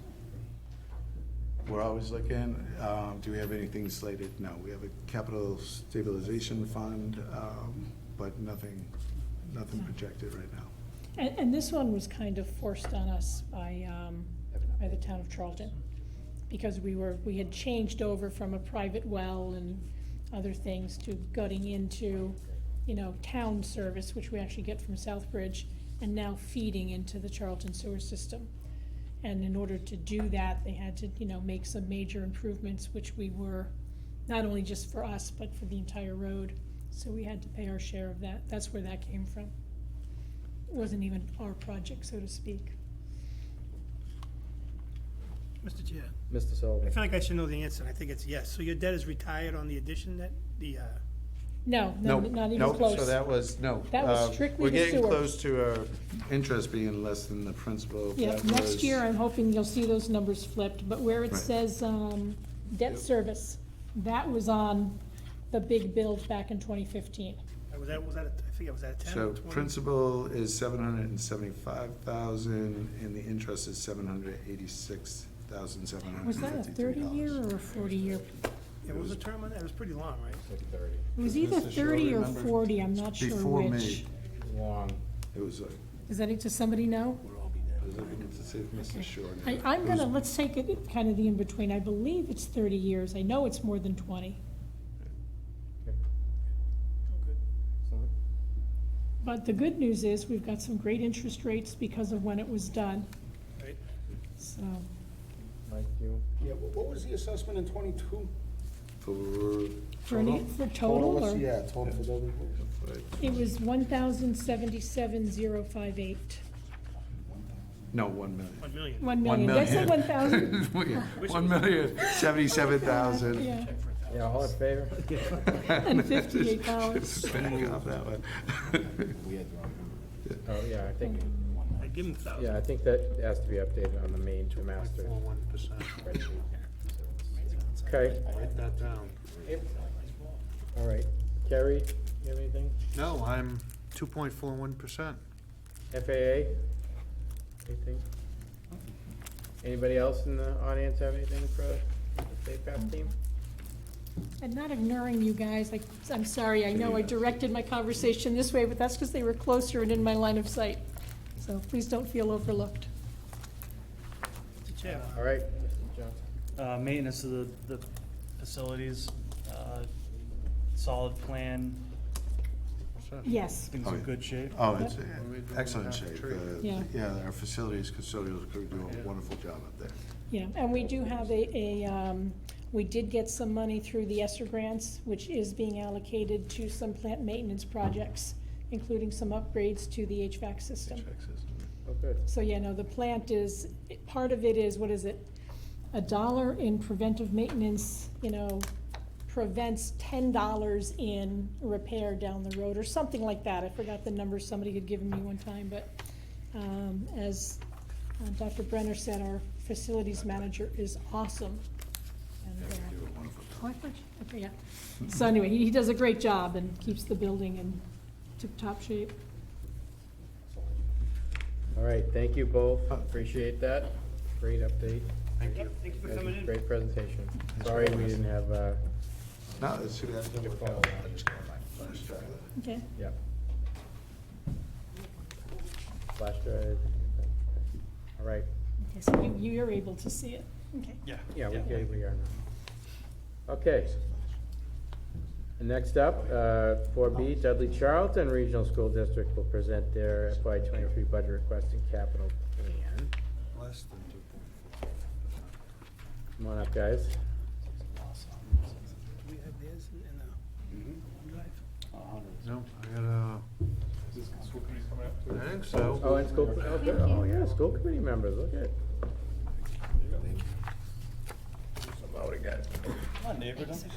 What's that? Hey, come on up here, go fill in. Thank you, sir. Fill in, grab that chair. Another one over here.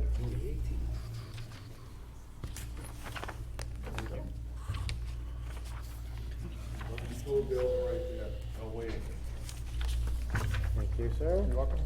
All right. Thank you, sir. Welcome. I don't blame you, Mr. Lee.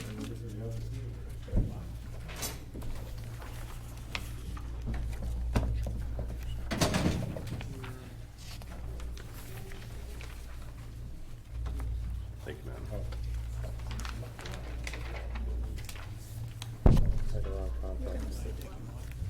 Oh, yeah, this is the, well, per school. Yeah.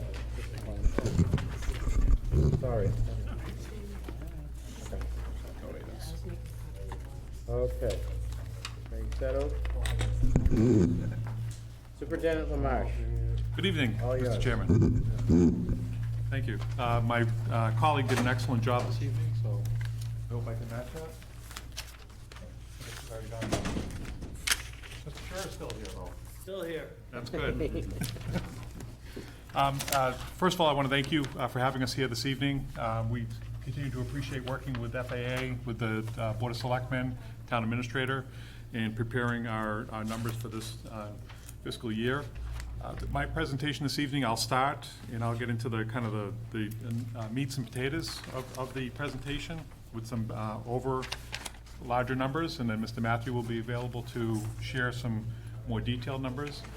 The last page on the presentation that I gave you was some information that was requested from the Board of Selectmen around enrollment trends, capacity of the schools, and I'll cover that when I get to it at the end of the presentation, but I know that has been requested, so I wanted to share that this evening with you. So, to start, this is the presentation that I presented to the school committee, but I narrowed it down. I didn't bring the full presentation for you this evening, in case you saw some of it. I just wanted to kind of hit a couple of highlights this evening. So, I want to be clear. This is obviously my third presentation of a budget to the select board. It hasn't gotten any easier. This year is not any easier than last year or the year before. I think we're collectively in a difficult spot. I don't think that this is schools or the towns. I think this is just financially, structurally for us as a community, as a community-based school system. We have a lot of work to do together. So I want to continue with that theme because I think it's been great thus far. So looking at the presentation on page 1, the second slide there, I know that my predecessor talked about ESSER funds or money that we receive from regarding COVID to support us. This really shows, the top part shows the grants that we receive. So like my colleague presented that they're buying new social studies materials, all of that. Any new materials that we're buying, we're funding through grants. We're trying to do everything we can to get a grant because we know we don't have the finances to support that. This budget clearly represents no addition to us, no additional staff, no additional resources. That's where our budget is for this fiscal year. So I wanted to highlight in the top part of that slide the grants that we received to help fund things. So fund the fun things, I guess you could say, but these are grants that help pay for high-quality instructional materials, summer programming or additional programming, mathematics academies that we've been running over vacation, and any additional COVID money to help support us as a district. That's over $400,000 that we received in grants this past year to help pay for things and help pay for materials. That's not out of operating budget. The items below that are what ESSER is paying for. ESSER is the COVID relief money. And as my predecessor indicated, we've certainly had an increase in student needs through this.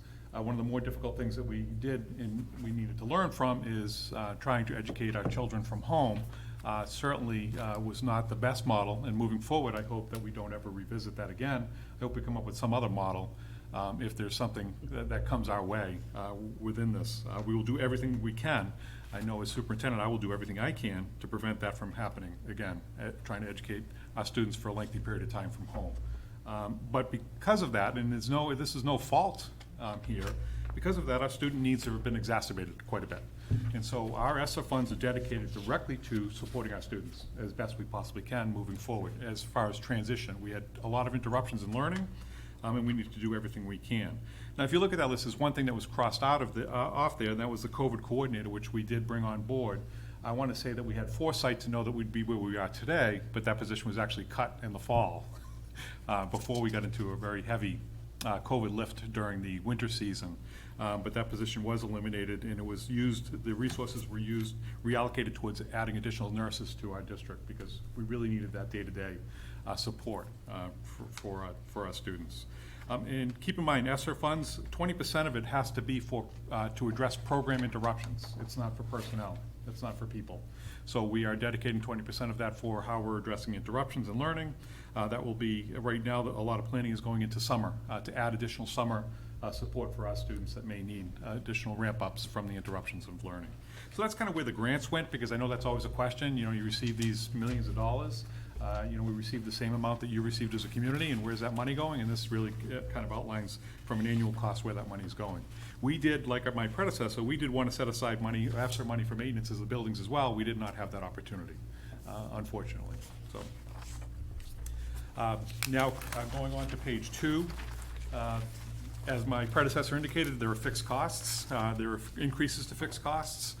We did this before, you know, the larger inflation amount, but we're comfortable with this and making this work for us as far as fixed costs moving forward in our fiscal year, because we already know that we have a heavy ask. So we'll do everything we can to make this work within our operating budget. But we have fixed cost increases in utilities, health insurance benefits that originally was projected at 6%, but in between our presentations with school committee, initially, that has now come in at 1% increase, which is fantastic, and I think Mr. Matthew can share with you, I think it's 2% over 4 years, 5 years, something of that nature? Yeah, since we joined the Master Teacher Health Group, 2%. 2% in health insurance increases over the last several years, which is fantastic. As I already indicated, our student needs are significant, so our student services budget has increased as well as far as fixed costs. And then we did have an increase in school choice charter assessment, as you heard my colleague share, that he had an increase in school choice as well, but we have a charter assessment. He does not have a charter assessment. And I put water in there because we are now tied into the water system for Charlton, and there will be a bill forthcoming. Do I think it's millions of dollars? No, but it's important for us to identify that there is an increased cost for that service. So our fixed costs alone are $1.1 million. That's just fixed costs on our operating budget. That's an increase in just fixed costs. So we really try to work with this, you know, every year, your goal should be to level service your budget. And ultimately what that means is to take what you have and try to move it forward. Obviously, there'll be adjustments from year to year, because that's the nature of our business. We need to meet the needs of our students. And it's not just students with special needs, it's students who are accelerated learners, it's student interest in programming. So we try to make some adjustments, but we try to move everything forward as much as we possibly can. That's why there's an asterisk next to level service. So again, fixed costs, $1.1 million. Our contractual obligations, as being the largest employer in the community, in giving back to the community, because a lot of our employees live in the communities, but we have contractual obligations for our staff members, over 500 employees. Our contractual obligations are $1 million in itself as well. So those two combined are $2 million, or in essence, a 4.12% increase to our budget. So again, we're not adding anything, but that's, if you take our fixed costs, you take our contractual obligations for employees, we're at $2.2 million. So 4.12, we know that this is a high-end number. We know that we're at a high number right now, and school committee at this point in time has passed a budget of 4.03%. I think that there may be more work to do with you as a community and with the community of Charlton, but how do we get to 4.03%? How do we make our concessions work in order to move the budget forward? One was to really target class size of 22. We've talked about enrollment a lot over the past couple of years since I've been here. One of the things is we did have, some class sizes in some grades that were, less than 22, 18 maybe, a little bit less than that. But we're really targeting 22 across the board in order to try to minimize the increase in our budget.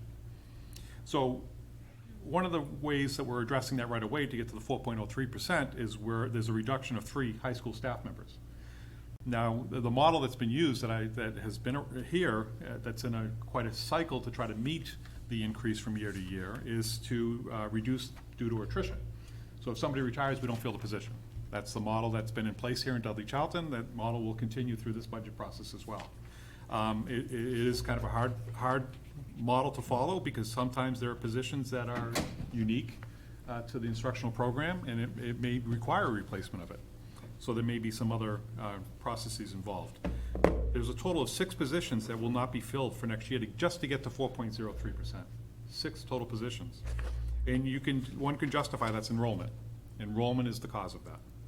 So 3 are through attrition, and they are 2 at Shepherd Hill and 1 at the elementary school, and then there are 3 middle school teachers at the middle school level. In addition, there is an out-of-district coordinator that's been in place for a number of years. This is an administrative role. It's a part-time role. It supports those students that are placed in out-of-district day schools, private day schools, which are very costly for the district. So it's kind of a management position to manage and ensure that those students' needs are being met, but also that there's a fiduciary responsibility to the district as well.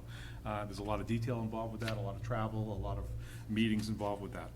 That will have to be absorbed by the administration that's within the district at this point in time. But that will be reduced. And we also moved 1 full-time position to ESSER funds, which will require some restructuring of the role. Also, to get to 4.03%, our teaching supplies and technology supplies will be flatlined for the 3rd year in a row. Since I've been here, there have been no increases in those lines, no increases in teaching supplies, no increases in technology. And then the health insurance, we already have that projection. It came in and it helped lower the original 4.67%, which was originally on the books, if there was a 6% increase, which was projected early on, but it didn't come to fruition. So that's getting to 4.03%. Again, all of these are reductions. None of these are additions. So to be, again, supportive of the communities and understanding the community's finances, we did also propose a budget of 3.23% and what that would look like as well. That, again, continues reduction. Early on, you'll see on the page 3, the bottom slide, you'll see that eliminate new school choice program for students at the middle schools.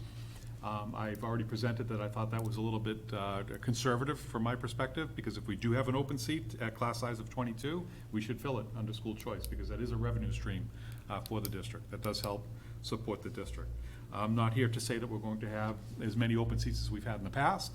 School committee annually has approved somewhere around 219 seats. We filled generally around 160 seats.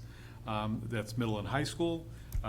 But I think I was a little conservative from the beginning to say no to that, and my conservative nature was to try to make sure that we stayed within the 22 limit that we had, and we've kind of backed from that a little bit. In the middle, to get the 3.23%, which you see originally was 2.92, we had foreign language from the middle school in there, and we received a lot of feedback not to eliminate foreign language at the middle school level. So that's why foreign language has a line through it, and that's why it's actually moved back in to get to the 3.23% budget at this point in time. We still do have a full-time French teacher as far as a reduction. We have a middle school librarian as a reduction. We have 2 additional Shepherd Hill Regional High School teachers as reductions. That will be based off of course selection and class sizes. We do have an additional 1.0 elementary teacher as a reduction, which will put that particular grade, it's grade 4 in Dudley, we'll push that grade just a smidge over 22 students per class. And we have a 1.0 district office data specialist. Now, that position is already empty at this point in time for us to try to capture savings moving forward. We have moved that to a stipend in our central office, and we're gonna do the best we can with that until we really know where the end game is with our budget. We support a 4.03%, but we need to work with you as a community. So that's a 3.23% increase to our budget, which is 1.6 million as far as the budget. A couple other items that I think are important to point out to you as a select board and FAA is, looking at the long view, and this is here for a numbers perspective, but I want to share with you the way the financial structures worked for me since I've been here in my third budget is we're going to revisit reductions again next year. We don't have a choice. We're not sure. I'm not sure where the money's going to come from all sides. So we're going to revisit, even though we're trying to fight to get foreign language at the middle school back in. It may be on the reduction list again next year, or something else may be as well, programmatically. But I want to share with you use of E&D. Now, E&D, you can capture up to 5% of your operating budget in E&D. We have never been close to 5%. I think our best has been 2.5%, and it gets recycled back into our operating budget. It's not something that we have on the side to utilize for projects within our district. In addition, we don't have a stabilization fund, capital stabilization fund, as you heard my colleague say earlier, and that's something that's been going around out there too, is there are lots of regionals, I think about 40 out of the 84 have capital stabilization funds as well. We don't have one of those to work on capital projects. But if you take our use of E&D from an annual basis, you take our ESSA funds, which I shared with you already what that's accounting for, and then you take our school choice revenue that we have and we put back into our budget. I mean, we're looking at, if any one of these, or all three of these, or two of these, I mean, we're looking at anywhere from 6 to 10% of our operating budget. That would be an incredible fiscal cliff for us as a school district. If any one of these was changed, its pathway, or changed. We know ESSER is going to change anyways. We know we only have one more year of ESSER after next year. Only one more year of ESSER after, I always like to double check, make sure I'm 100% accurate. We only have one more year of ESSER, so we know 1 million automatically is going to come out of our budget in FY25, right? Yes. FY25, it's going to come out of our budget. So we have to either decide whether we put that in the operating budget, we find another way to support that financially, or we have reductions in our budget. We know that. Again, the pathway forward is reductions. That's why you have before you today nothing but reductions in front of you. And the next slide on the bottom of page 4 is one that I've been sharing this year, and it really speaks to, I do hear often, as you do in a school system, that we're top-heavy, we have a lot of administration, things of that nature. Our buildings are fantastic, thank goodness for our staff. But what that slide really points out to you is that Dudley Charlton invests an incredible amount in the green circle. Educators, instructional materials, student services. So there are 319 reporting districts on per pupil expenditures to the state of Massachusetts. There are 351 communities, but there are 319 because of regionals that report to the state of Massachusetts. So if you look in the green circle, our educators fall at 176 out of 319. It's a great spot to be. Instructional materials, 156 out of 319. Our Student Services Department, 142 out of 319. Those are all good spots. Those are all reasonable. Those are fantastic. There's no concern there. But then when you look at how the district runs, and I'm not asking for anything new because I'm just presenting to you what I have, but if you look, there is a slight blue line on that green circle, and that represents some of these costs here. So administration, again, I shared with you 319 districts report. Dudley Charlton is 319 out of 319 when it comes to running the district. When it comes to my office, 390, you can't get any lower. We are the bottom when it comes. So when people say that we could cut from our office, you walk into our office now, there's 2 empty desks. We don't have central office support. We don't have it. And I know that, again, I hear often that we're top heavy. I don't know where that is. I welcome anyone to come to our office and look how light we are. Which means that all of us are wearing multiple hats within our office to accomplish what we do, and we're proud of that. So I'm not here asking for more at this point in time, but I just want you to understand that that's the reality of Dudley Charlton Regional Administrative District Office operations. 319 out of 319 in the state of Massachusetts. Operating and maintenance regionals. The reason why I picked regionals, we're 79 out of the 84 regionals in our state. The reason why I picked that is because a lot of single municipalities have agreements with the municipality when it comes to operations and maintenance. So the example I give you, 319 out of 319 is the community of Lexington, Massachusetts. Lexington, Massachusetts has the lowest operations and maintenance cost of the entire state. Well, in calling Lexington and speaking with them, it's because almost 95% of it is taken up by the town. And it's how they report it to the state. So the school district doesn't have the same level of reporting as we as a regional school would. So that's why it was tough to do apples to apples when it came to that particular account. Same thing with per pupil expenditures because of that fluctuation. But we're 80 out of 84 in all regionals across our state in expenditures for per pupil costs for students. So there are only 4 that are less than us. And with the operations and maintenance, try to understand with 79 too, we are one of the few that has 7 schools too, as a regional district. There are a few that have more, Wachusett, Algonquin, and there are a few that have more schools, but we are one of the few at 79. So I just wanted, our reductions in those areas are razor thin, which means, this is why I'm just sharing with you that our reductions coming forward are gonna be staff and programs, because that's where the meat of the budget is being spent, which is appropriate. I don't disagree with that. But that's what the future for finances look like for the district. So on page 5, you have the fiscal year budget. Keep in mind that the state supports about 52% of the budget, or $28 million. And the communities support the rest of it, around 48%, and what that looks like. I think what's important is the paragraph below it. I know that the governor has been very proud of his support of public schools. But I'll share with you that 43% of them, and Dudley Charlton is in that 43%, is receiving the minimum contribution. And we have a combined increase, those 43% of $9.3 million. And the other 57% of the districts are splitting $475 million in state aid. Now, part of that is some enrollment. But another piece of it too is the formula is a very complicated formula, Chapter 70, and it's not based off of your actual levy. It's based off of your taxable income and your property values. So that's a piece of it as well. So then if you look at page 5 you have represented what was originally presented to the school committee, what a 4.03% budget looks like for the district and what those reductions are. What a 3.23 budget looks like and what those reductions are. And then what a 1.7% budget increase would be and what those reductions are. And I want to be clear, to get to 1.7, it's all the reductions from left to right. It's all the reductions from left to right to get to a 1.7% budget increase. And that equals a total of 23.6 full-time equivalent positions. So the next page, page 6, you have the assessments, and Mr. Matthews is going to go over that. But again, right now, the school committee has passed a budget of 4.03%, which has reductions in it. And then I want to turn to the enrollment page, the last page. You can take a look at that.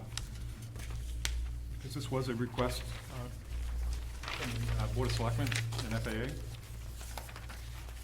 So you do have some noticeable trends on this. And so this goes back to 2008, and it's per grade. And the color coding is in such a fashion that you can look at a cohort and what that cohort does. So if you look at especially the long strings of that shading, if you look at a cohort number, let's say 2012, you look at 246 in the blue. You can look at how that cohort has changed over the years all the way through 10th grade. So there's a couple of things that I think are important to note here. One is the reduction of students, the reduction in the number of students has been occurring since 2009. It's not a new phenomenon. The other thing is if you look at 2021, which is really 2020, 2021, that's the COVID school year, we had a reduction of 264 students that year. But below, if you look, I put the state on here too, so you can look at what the state is. The state had a reduction of 37,000 students that particular year. So that's why it's highlighted in blue, just to try to identify it in such a way. What I will say is on the top, if you look at the top in the 2022 and 2021 school year, I tried to put a black line across it up till grade 8. you'll see that we are bouncing back from the COVID year. Each one of those grades is either equal to or above where they were in 2020 or 2019 moving forward. So you see a bounce back there. What happens, and this is not uncommon for districts, is the transition from grade 8 to grade 9, because choice comes into play. Whether it's to go to Bay Path, school choice, charter school, private school, you will see that there are a number of changes. So the last column, 8T is for 2 to 9, grade 8 to 9. Those are the number of students that are lost from grade 8 to 9 in our district. And again, that goes back to starting in 2009. There are some there is one positive year of 2010 in there, but all the rest from 8 to 9, you've seen steady reductions in student enrollment because choice has become more and more a factor moving forward. So it's not apples to apples, but year to year, looking at this trend, we've lost 797 students. In grade 8 to 9, we've lost a total of 730 students, so that explains a portion of it, but it's not apples to apples because there are obviously other numbers in here. But I know you've been asking for this, and I wanted to give you this visual to take a look at it. And then in the middle, I was asked about capacity in our schools. You'll see that Mason Road school capacity is 309. We have 267 students currently enrolled. Dudley Elementary School is 389. We currently have 345 currently enrolled. Dudley Middle School capacity is 600. We currently have 560 enrolled. And Shepherd Hill Regional High School capacity is 1302, and we have 913 enrolled. So 913 is Shepherd Hill is both communities. It's not just Dudley. So this will raise questions in planning going down the road. Obviously, with MSBA coming in, this will raise some questions. I want to come right out on the record for MSBA. MSBA has their own. I call them actuaries, accountants, number crunchers. You can't get past a certain level unless they go through all of their enrollment figures and projections. So they will not support, if the enrollment's 913 and they project it that way, they will not support finances for 1,300 for renovating a building for 1,300 students. And I would suspect and expect the town to match that in some way too, meaning that you're not going to financially support renovating a building for 1,300 if the enrollment is projected to be at 900 from this point forward quite a bit. So that's a side note, but I just wanted to point that out. And then with the state numbers, you can see that there's been reductions through the years of public school students from year to year. And I don't have a perfect science on this. I would love to do more research as to choice, 8th to 9th grade and what that looks like. We could try to dig some numbers on that. I would respectfully ask for more resources to help me out with that as well too. So, but I know you've been asking for these numbers and at least some visual on this, so I wanted to provide it to you this evening. And now I'll turn it over to Mr. Matthew to talk more about the detailed numbers. Thank you very much. So you do have the assessments listed there, both for the school committee voted budget of a 4.03% increase, as well as the potential reduction down to a 3.23% increase, if that's the route that we need to go. Unfortunately, we're not here to say minimum contribution from Dudley will satisfy the budget and our needs. We unfortunately do not have a $1 million increase in Chapter 70. We do have a $50 million budget, $52 million budget. One would expect that we'd get a $2 million increase in Chapter 70. Unfortunately, that's not the case. If you wouldn't mind taking a look at the handout that I passed out, the title is Dudley Charlton Regional School District 2022-23 Initial Adoption Budget Summary. And if you wouldn't mind turning to the second page there. This is our revenue summary, and I think this is really the heart and soul of the FY23 budget for the Dudley Charlton Regional School District. We have a net decrease. Yes, a net decrease in overall revenues from the state and from our local resources. Indeed, we were one of those communities that got the minimum increase per student, so an increase of $99,991. Unfortunately, in the governor's budget, which is the only one that's been released to date, the transportation aid has decreased, costing Dudley Charlton from the budget $205,261. Because our charter assessment increased at to such dramatic numbers, the reimbursement revenue in the governor's budget increased, and obviously we had to include that. You know, it was no longer $10,000–$15,000 build up E&D, but indeed, over $100,000, so we included $100,000 in revenue here.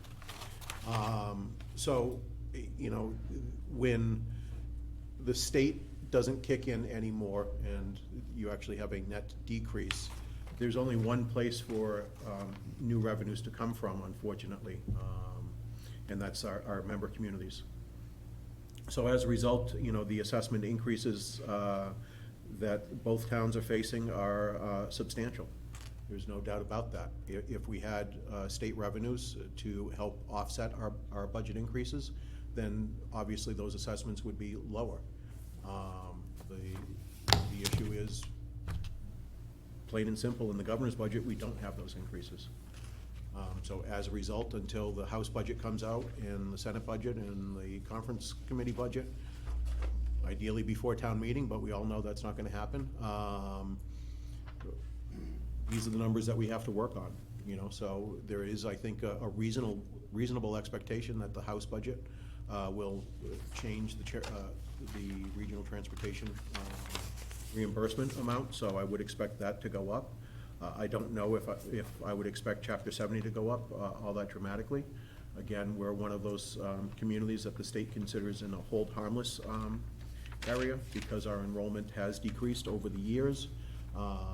They provide us with what everybody else gets, but nothing else. So currently, I believe the number from the state is $1.4 million that they think they're overpaying us.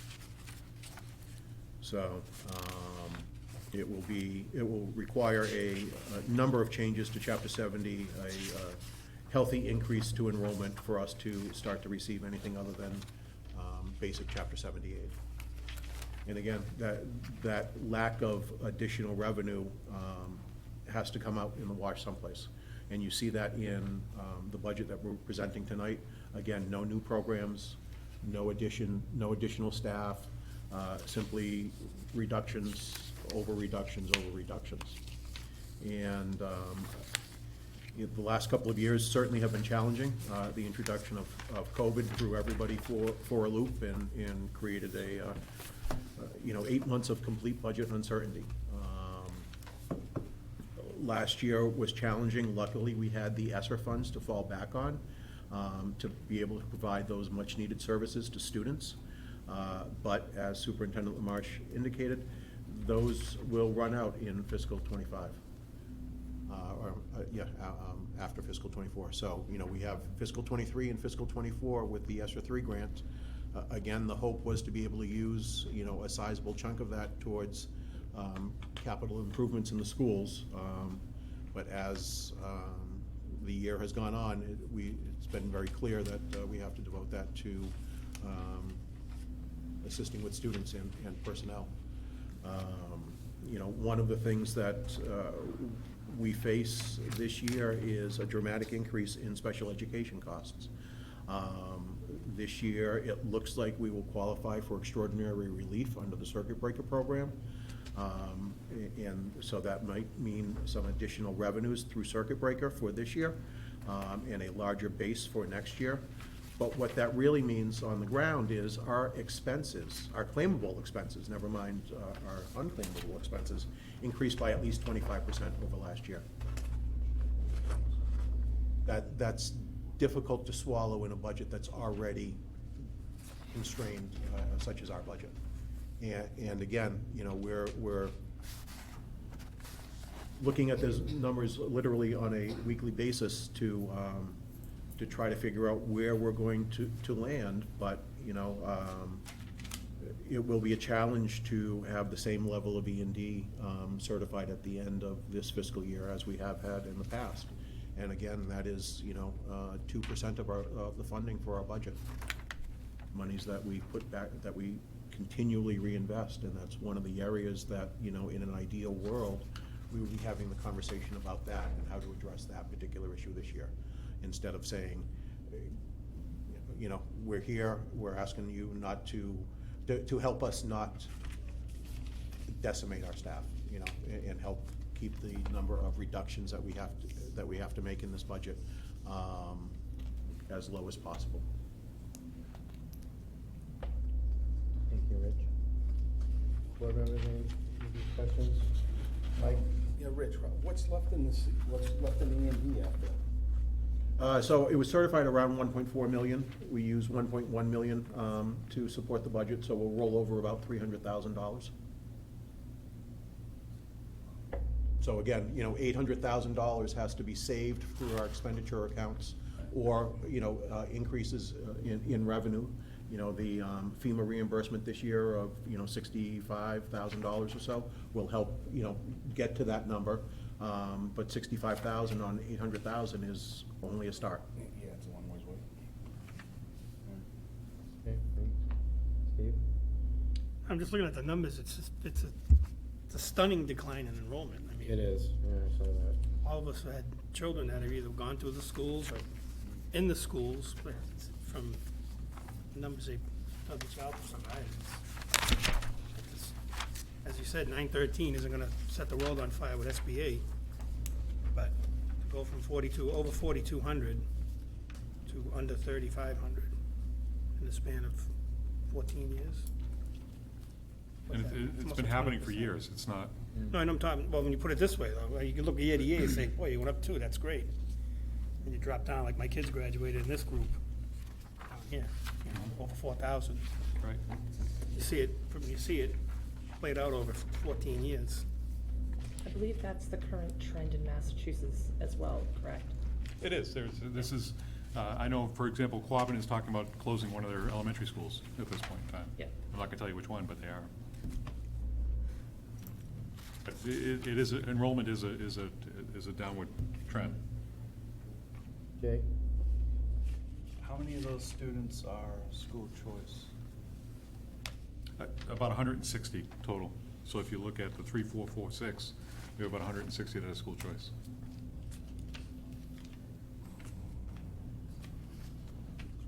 Mike? But for clarification, we've had that for a couple of years now. Somewhere in that ballpark, you know, 140. Well, 7.5 staff to support at a 22. The 2.92% that represented, I think you said 683, was that? The 2.92% is the second assessment, the 3.23% assessment, minus, and the additional reduction of the 2 foreign language teachers. Right. Again, we did hear a lot of feedback about those 2 positions in particular. Right. And so that's why we made the decision, once we had the health insurance number, to move the position over to the ESSER grant, take the reductions in the health insurance costs, and try to preserve those 2 positions, again, based on the feedback that we. Because I remember the 292 represented about 683,000. in addition from last year. You know, just 3.23% represents? Do you mean specifically for Dudley's assessment? Yeah, over and above last year. Yeah, $760,000. 760.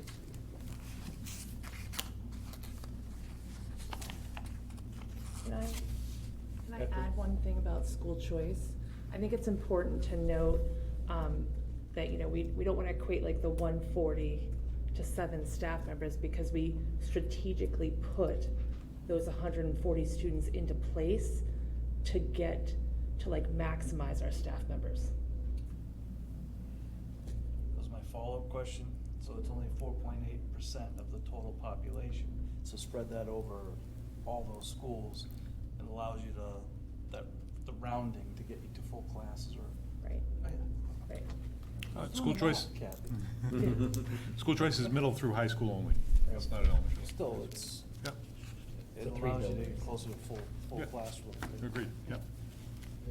Kenny, you have anything? No, to no, add? no, I just. Anything? No, I just. Okay. FAA, any questions for school? Jonathan? I just want to make sure that everybody's clear on the percentage. Well, I think maybe we've been talking past each other a little bit with percentage increases. When Mr. LaMarche is talking about, he's talking about the percentage increase over the district budget in total versus when we talk about the increase on our assessment, that's an entirely different animal. So I just want to make sure that when we say 2.9%, we understand it doesn't necessarily translate to 2.9% for Dudley's portion of the assessment. So what, Mr. Chair, if I can ask, Stephen. what would be our % / bottom line number on the increased assessment? I have it, but our bottom line number, well, we know that 2.5 is a completely unrealistic number. We've learned that over the past several years. I'm proposing 5% at this point, which translates to roughly 480 And how much we have in new growth? over last year's What do we have in new growth? 140. 140? So 5% on the school side equates to what on the town The side? math will never work, Mr. Sullivan. We don't have enough revenue to sustain, to contribute what we need to contribute to begin with. Right, so if we do 5% increase to the school side, would equate to what on the town side? 480. No, percent. 5% increase to the schools would equate to what % on the town budget? 1 point something? 1 point, you probably have the sheet right there in front of you. It's like 1.2. Yeah, I think it was 1.2, right? My opinion, no offense, great presentation, that's not a sustainable argument. Give 5% to one side and 1.2 to another side. We're back where we were 8, 9 years ago, laying people off, closing 1 day a week. You know, back in the day, we offered layoffs at the highway department to make ends meet. That's where we're gonna be. A tree's gonna go down. we're I gonna think cut we it all up. agree on that, Mr. Chairman. I think that, that certainly the district and the towns both agree that it's not sustainable, Well, no we can matter agree, which but I way just you. like saying it. And put it out there for people, like you said, to get confused with Been the railing 2.3. against Chapter 70 and that formula for years. And now, here it is. Through the chair, just wanted to comment on Selectman Sullivan. So I agree with your point, it's not sustainable and cutting on the town side, but, with the town of Dudley side, but looking at this, we've already made cuts to get to 0.4.03. If we continue to cut, it's gonna be more. So I'm not saying that I don't hear you, but we're also cutting on our side, on the schools as well. No, I agree. Yeah, so it's something has to give in the end, because otherwise it's a continued path towards reduction. And, yeah, we've been there. Yeah. Okay, Mr. Clark. Mr. Chairman, good evening. I don't have the paperwork in terms of the presentation to reference, but 2 words did resonate. One is reduction, and if I had $1 for every time that had been mentioned, I think I'd be walking out of here with a lottery prize. The other one was choice. It seems like a nasty situation in terms of reduction, and apparently some number of students are opting out of the system, going elsewhere. How do you attract them back in if you're reducing services? You know, if this were a private sector industry, one might say you're going out of business. Mr. Chairman, I appreciate the question, Mr. Clark. One of the things that and I'm not going to put all my eggs in this basket, but one of the things is Shepherd Hill has been in dire need of renovations for quite some time now, and modernization of that facility. That's certainly a big nugget. I know that that's a cost factor, and that's why I'm not trying to put all my eggs in the basket for that. But one is to compete with the choice that's out there. This is happening, again, if you look at the data and you have the sheets now, this has been happening long before I got here. I think that the high school's done a tremendous job with Project Lead the Way, with adding science programs to the high school. Excuse me. I think they've done a great job. But one of the things that's very difficult is to combat choice, because that's a family decision. That's not a Shepherd Hill decision. That's not a Dudley Middle School decision. That's literally a family decision to make a choice, and there are more options out there than there ever have been before. All right, in that case, you have to be the best choice, or you have to strive to be the best choice in order to get the business, if you will. You are competing effectively with other sources of the same service, or what people equate as equal service or better. Agreed. Has the committee formed some sort of a policy or looked at some way in which you can become, if you will, more competitive? Is the administration tasked with this? Is there a subcommittee of the school committee that's working in that vein? Yeah, just a lot of the times, as you saw, we were decreasing our enrollments between 8th to 9th grade, and the students and through the superintendent's council, I don't know if they have the right. DCLC, yeah. The DCLC, so it's the superintendent's kind of advisory council that has student members. They've now created a whole kind of campaign to work with the 8th grades, letting them know everything that's available at Shepherd Hill. And they've really done an astounding job at that. They've created websites, they went down to the schools to really talk to the students. They're gonna be, talking to the parents through newsletters. So they are doing certain things to go with it. All right, I would encourage you to redouble those efforts, because it looks like if you're not, and the numbers keep falling, obviously the cost is going to be disproportionate in terms of what's coming back to the taxpayers. Right, can I say one more thing on that? I'm sorry, this has got me so passionate. We talk about the us and we, this is all of us. I don't think it's the school district versus the town. This is a community problem, and we need to think about it like that, because the second we start digging deeper into this budget, you're cutting out middle school foreign language. You're gonna cut out more and more. You won't get people to stay in our towns. They will go elsewhere. And we won't have people coming into we won't have economic development coming into our town. And we need those things to come. We won't be able to build if we don't put money into our schools. Jay? So overall, of the state of Massachusetts, we have declining number of students, right? Correct. So this isn't a Dudley thing, this isn't a Weston thing, it's a Massachusetts thing. So, it's if you just think about declining student population for Dudley, you missed the whole point, right? So, number of students is decreasing in total. The number of choices with charter schools is increased. The number of private schools might not necessarily be increasing. Some years you see them going out of business. Some schools are putting in 8th grades, right? So it's interesting to see, really, as the market for education changes, parents have choices that, maybe changing a little bit. So the point of the matter is, what is Dudley and Charlton?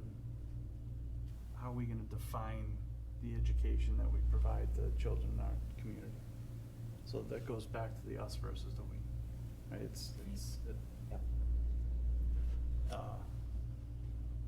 Not every family has children in a school. Not every family has hookups to public water, and in the end, these are problems that we have to solve all together. That doesn't mean we don't all sacrifice, but we don't all give more, right? So it goes both ways, right? Sure. Absolutely. Mr. Chairman, I want to share the 8th to 9th grade is not a Dudley Charlton in isolation. That's a phenomenon across our state. A lot of districts and regionals, from what I've seen especially, have tried to move 8th grade to 9th grade, move 8th grade to the high school to try to combat or reduce that, and it wasn't effective. I can give you an example. Oxford, Mass is they moved 8th grade to their high school, and that was part of the reason. Next year, they're moving 8th grade back to their middle school. And, I don't want to be in a position where we're just shuffling kids around. That's not appropriate. But it's a statewide phenomenon that I've been following for a while. And if I see the magic sauce to make that work, the problem with choice is, again, parents have had more choice than ever. This certainly wasn't, I'm old, but this wasn't when I was growing up. We didn't have all these choices out there. But they do have more choices than ever between school choice, charter schools, homeschooling. a whole number of things that weren't as prominent over the decades. But it's 8th to 9th grade is not a phenomenon, it's not specific to Dudley Charlton, it's not a phenomenon for us. This is a statewide issue because of the number of choices that are available. In the willingness of parents to drive their kids to the right school for the right education. One example I'll give you is the Massachusetts Mathematics and Science Academy, WBI. That's for students with exceptional aptitude. You can go there for free if you test in. All you need is a ride to and from. And they take in, Shepherd Hill has had kids that have attended there over the years. So again, choices are out there. Okay. Well, thank you guys. Great presentation. Thank you, school committee. Good to see everybody there. Thank you. And again, we know this isn't just a district problem or just a Dudley problem. This is our problem, so we appreciate your work. Understood. Thank you for having us. And here's some additional information on enrollments on a per grade level. Awesome. Yeah, thanks for bringing that, guys. That was a lot of requests for that. Yeah, yeah. All right. No problem, thank you. Okay. All right. Okay, we got, let's see, item 4C, Principal Assessor is here. She's going to present the FY '23 budget request. Lisa Berg. My pleasure. Yes. It's like a forest.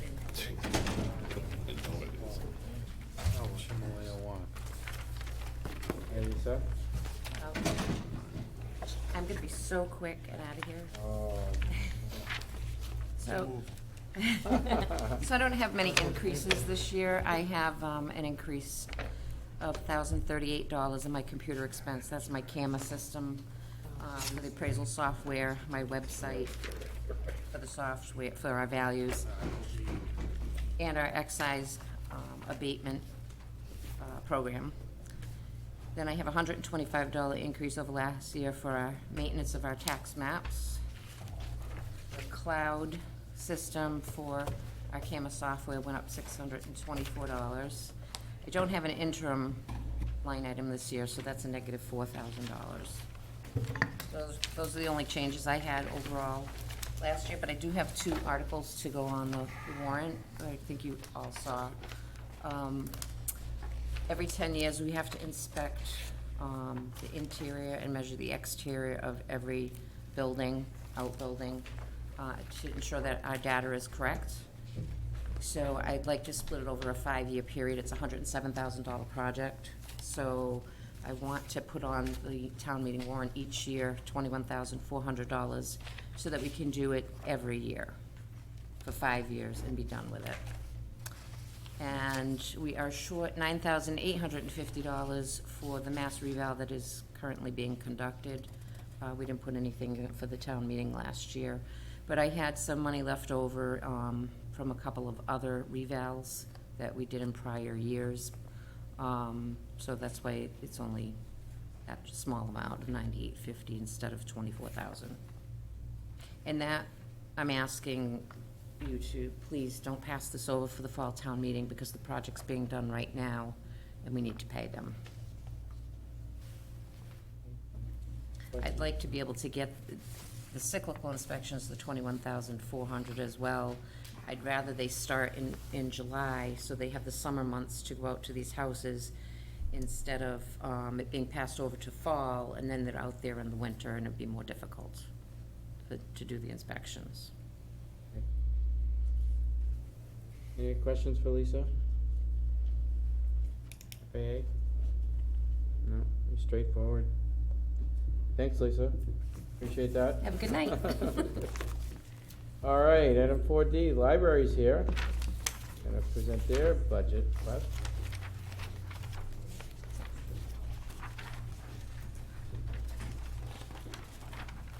Sarah, how are you? I am well. I just want you all to know that because we're all here, you all missed pajama story time with hot cocoa and cookies. Oh, you know what? So, That sounds way more fun than this. I just like to say that next time, maybe you all want to do that instead. Is that every Monday night? We're trying it during the next couple of months, so, but yeah, we can work around the meetings. We can schedule it so you can read Not it. kidding. The children's librarian was roaming around in footy pajamas earlier, so I told her I couldn't because I had to be here. So we are asking, as those of you who've been through this before know, we are mandated by the state to have a 2.5% increase each year in our budget. We are actually asking for more than that this year. We are asking for the funding of an additional position because we see, to give you some idea, during COVID, when we were closed for a good portion of the year, we had 39,000 people through our doors. In an average year, we see over 60,000 people through our doors. We have, on average, including COVID, when we were not doing many programs, we averaged 10,000 people attending programs every year. And in order to sustain that level of services with our current staffing level is just not possible. We are stretched incredibly thin, and there are things that aren't getting done in programs that we're not able to offer because we simply don't have the bodies. So we are asking for an additional position to enable us to continue to serve as many people as we do. By my math, it's every man, woman, and child in Dudley coming into the building at least 5 times over the course of a year. So we see a lot of people.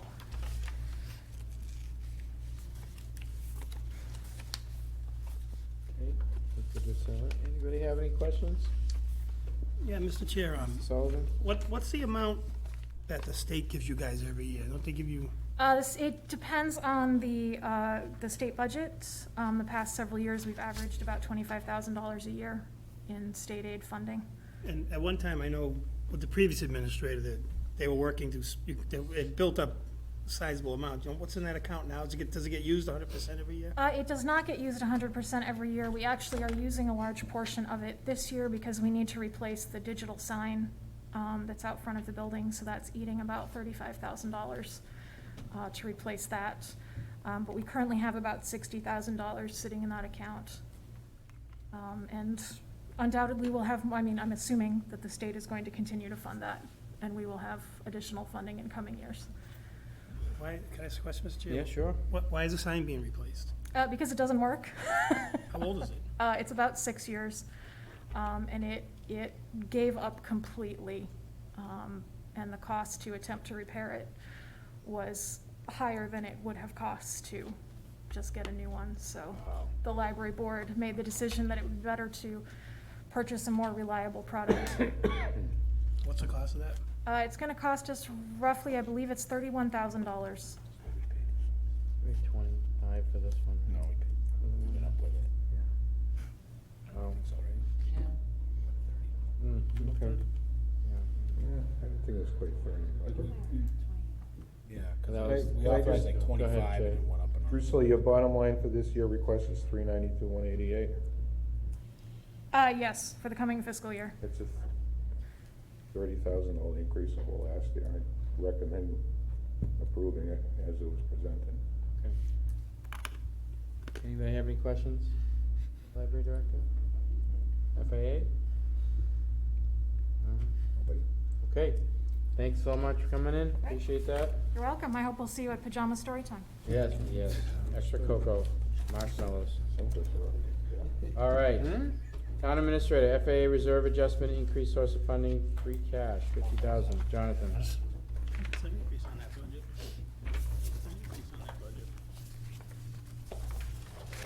Mr. Chairman, I just want to have a discussion that we discussed last week, or the last meeting of adjusting that initial reserve amount up a little bit. I want to kind of get a reaction from FAA for their reserve amount, if they thought that was an appropriate level or not. What's your new level? So the newest recommendation is, what did we stay at, 25,000 last time?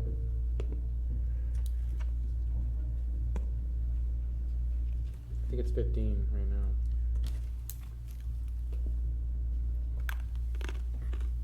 Or is it 25? Maybe, I think it's 15. My recommendation is 25, it was 15 last time. I think we talked about 25 last time, but we didn't come up with a number. So you want to add another 10 to it? Well, I also have an article being sponsored, which may take some of the burden off of that, if we think that it's gonna be for regulatory and compliance issues and beyond fuel. I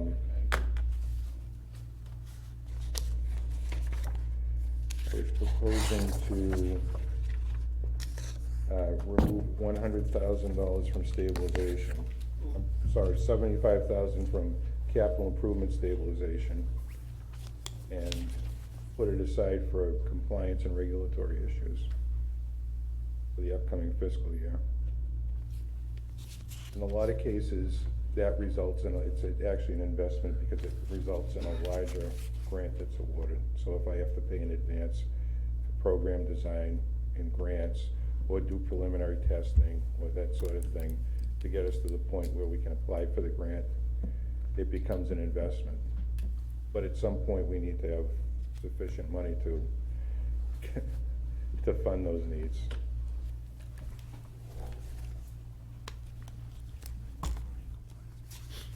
So we currently have a grant to address the Carpenter Road dam. You know, and it took us, how much, Jeff? $20,000-$30,000 to get to the point where we could actually get the grant awarded.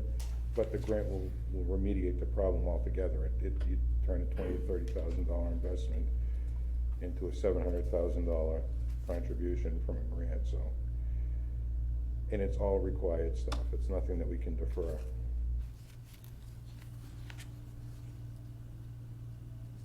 I would much prefer, and we're kind of doing this, Mr. Chairman, with Chapter 90, I'd much prefer to use those small amount of funds, those FAA reserves, capital improvement stabilization, Chapter 90, for program design, grant application, engineering, inspection, that sort of thing, to position us to apply for the larger grants in order to pay for the entire project, rather than to pull out capital stabilization to buy a truck, for example, or something that's not gonna give us a return on the investment. So, this is a one-time, can you apply ARPA funds to this?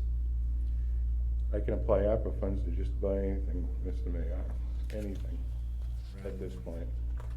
I can apply it to schools, I can apply it to fire engines. You're just talking about increasing that bucket, right? I wanna take capital improvement stabilization rather than use it to buy it, for example, if we bought a dump truck with capital improvement stabilization, it's a complete waste of money. In 5 years, it's gone. It needs to be surplus. If I take $100,000 out of it, and we have that automatic contribution that comes from cannabis and land lease and that sort of thing always going into it, we use it to further the cause to apply for grant funding and apply for, it's a return on investment. Use the money to get a return on your investment rather than to just buy stuff with. All right, I get it. So what do you need from us? It's gonna be an article. Okay, all right. It's gonna be an article. Unless you hate it, and then I'll take it. You would prefer to use capital stabilization versus ARPA on a one-time deal like this? It's not a one-time deal. Not? Regulatory and compliance is not gonna be a one-time deal. It's gonna be an ongoing. I'd rather take those funds and use those to put us in position to get funding to replace a bridge or a culvert or something like that, rather than to actually spend the money directly on the culvert or the bridge. They spend 10%, so it's like 10% of a cost of a program gets you into funding from. Correct. It gets you into a position where you can apply for the funding and hopefully get it. I don't disagree with that. That's a good idea. And it's in the beauty of capital improvement stabilization is that the town meeting took action several years ago where automatic sources of revenue will go directly, a portion or all of it, into those accounts. So if we manage that appropriately, it'll perpetuate. It'll revitalize itself every year just by revenue that we're taking in. So if we get a lease on the landfill, for example, every year. So you're saying you don't wanna use stabilization for equipment? I don't, well, I think we get stabilization to get to a certain level. You know, we've all been targeting $1 million in FY '23, and it becomes an investment vehicle, whether it's through the treasurer's investment or with capital improvement stabilization, it's an investment, you know, to get more money. I think that's how we should look at our stabilization accounts. Savings and investment rather than buy stuff with them. Anybody got a question for? Mr. Chair, he's talking big ticket items, like, use the expression dump truck. Smaller items that. I would never ask the board or the FAA to deplete our stabilization, to buy a dump truck and bring us to zero. No. Well, yeah. Right, that's what I meant. But I think the sustainability you're talking about is have that money to be able to seed, to get a grant or to apply for a purchase where we can get funding to help us with the purchase. Right. When do you think this grant funding would materialize? Well, there's several grants that we need to remediate all of our dams, need to be inspected and remediated. We paid for we're $80,000 into PFAS around the landfill that we didn't plan on. And that's just to get us to the point where we can hopefully get out of a certain classification into another one and apply for the grant that will help us remediate that. The bridge, for example, like the bridge, for example. 2 years, right? Yeah, at least. It's not gonna be instant. It takes, the bridge alone is turning into a boondoggle. It's, 2 years of engineering and design and permitting and so forth and so on to get us to the point which we all have to pay for. You have to pay for up front. Then we can apply for the grant and maybe get it. Anybody got questions on stabilization? So what does that bring our stabilization down to? Well, it'll take the stabilization down to, the capital improvement stabilization will go down to, if it passes, it'll go down to 106 from 206. Do you have any new growth anticipated? Yes, we will have land lease from the Amoresco project at the landfill, half of which will go into stabilization, capital improvement stabilization, which we place 25 of it next year. The other half goes into general. Down there? Do you have any idea? For which one? Do you have projected numbers? For Yeah. Cannabis? Yeah. I do, but I hesitate to say them because I got bit the last time. I know. Yeah. I'm just, all right. Good. Okay. Okay. I do. It's not a windfall by any stretch, but it will automatically replenish itself, and it should replenish what we're taking out of. Okay. Okay, let's move on to item F. Town Administrator introduces financial articles to the Board of Selectmen and FAA. So I just wanted to get the warrant out there. It's still in its draft stages, but I wanted to have us start the discussion about the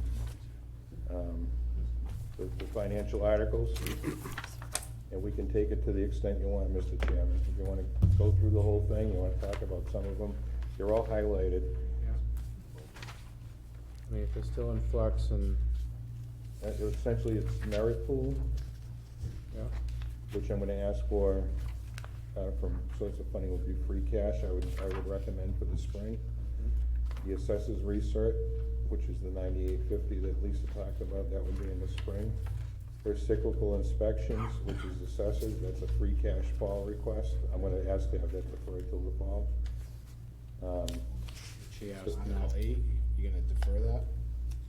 One of them wanted she the- didn't want yeah, deferred, yeah. that was the $98.50, so I'm gonna ask for that in the spring. 21.4 is going to the fall? That was the one she needed, she said was okay in the fall. she needs 7 to stay. The $98.50 is what we're gonna ask the town meeting to act on in the spring. Yeah. Wasn't it usually 30 in one shot? No, it was like 23. I thought it was like 22. I thought it was always like 30. No. It's 30, 30, 30 was like a 90. I remember the last time it was like 23. Is that really? Okay. The playground, I put it on there, but I think we had discussed that there may be we may have a fundraiser, so I just put it in there for discussion. We can keep it, yank it, defer it, whatever you wanna do. The fire department has an article on there to replace the engine, in the next fiscal year, so we wanna make sure we vote on it this time around. We talked about the capital improvement stabilization, $100,000 amount, regulatory and compliance. Then we have Partridge Hill, Tobin Farms, and Misty Meadows. Those amounts are to be determined. And again, the goal is to have a free cash number that's at or about $891 in the fall that we can apply to stabilization to bring us to $1 million. But as we have these discussions and we realize where we're falling short, that's where it's gonna come from. That and regulatory and compliance.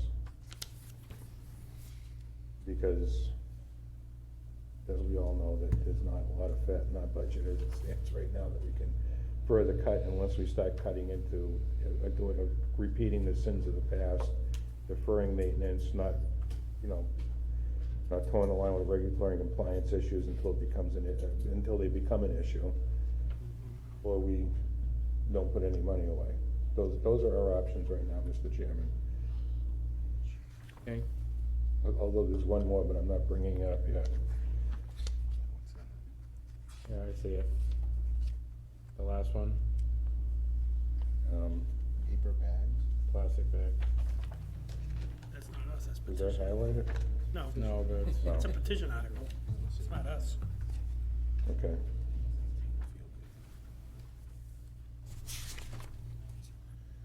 So, Mr. Chairman, do you wanna go over these now, or? The only thing that will require more meeting on, of course, is to get a final number for our budget for FY '23, which is an article in and of itself. right, But do you think we can dispose of some of these articles now, or collectively with the two groups, or do you wanna hold on it? well, if we can do some of them, they're quick, then yeah, why not? Is that okay with everybody? The FAA, you guys comfortable? Another half hour? Yeah, why not? Yeah. You guys comfortable going through the warrant articles? Speak up if there's any questions.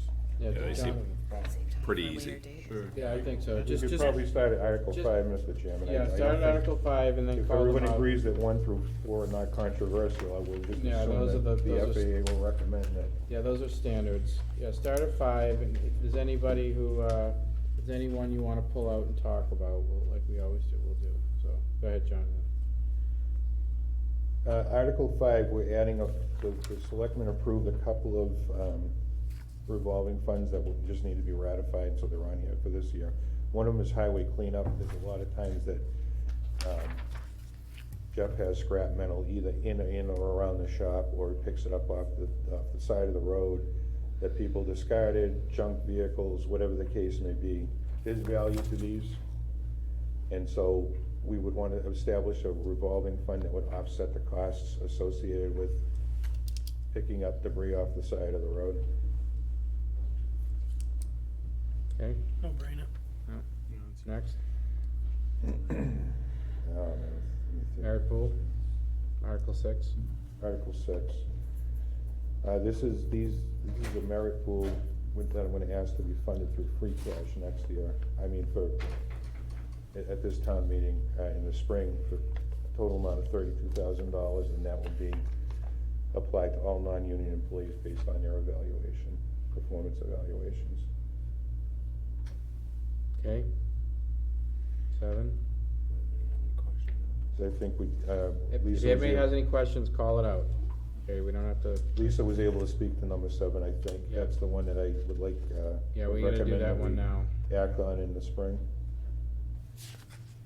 Where's the source of funds on this? Source of fund for that would be free cash. Free cash?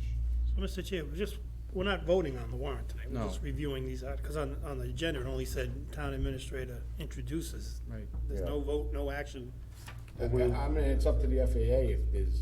Well, what we'll do is- I'll take a, you know, if the FAA wants to make a recommendation tonight on the articles, I'll entertain any motion on that.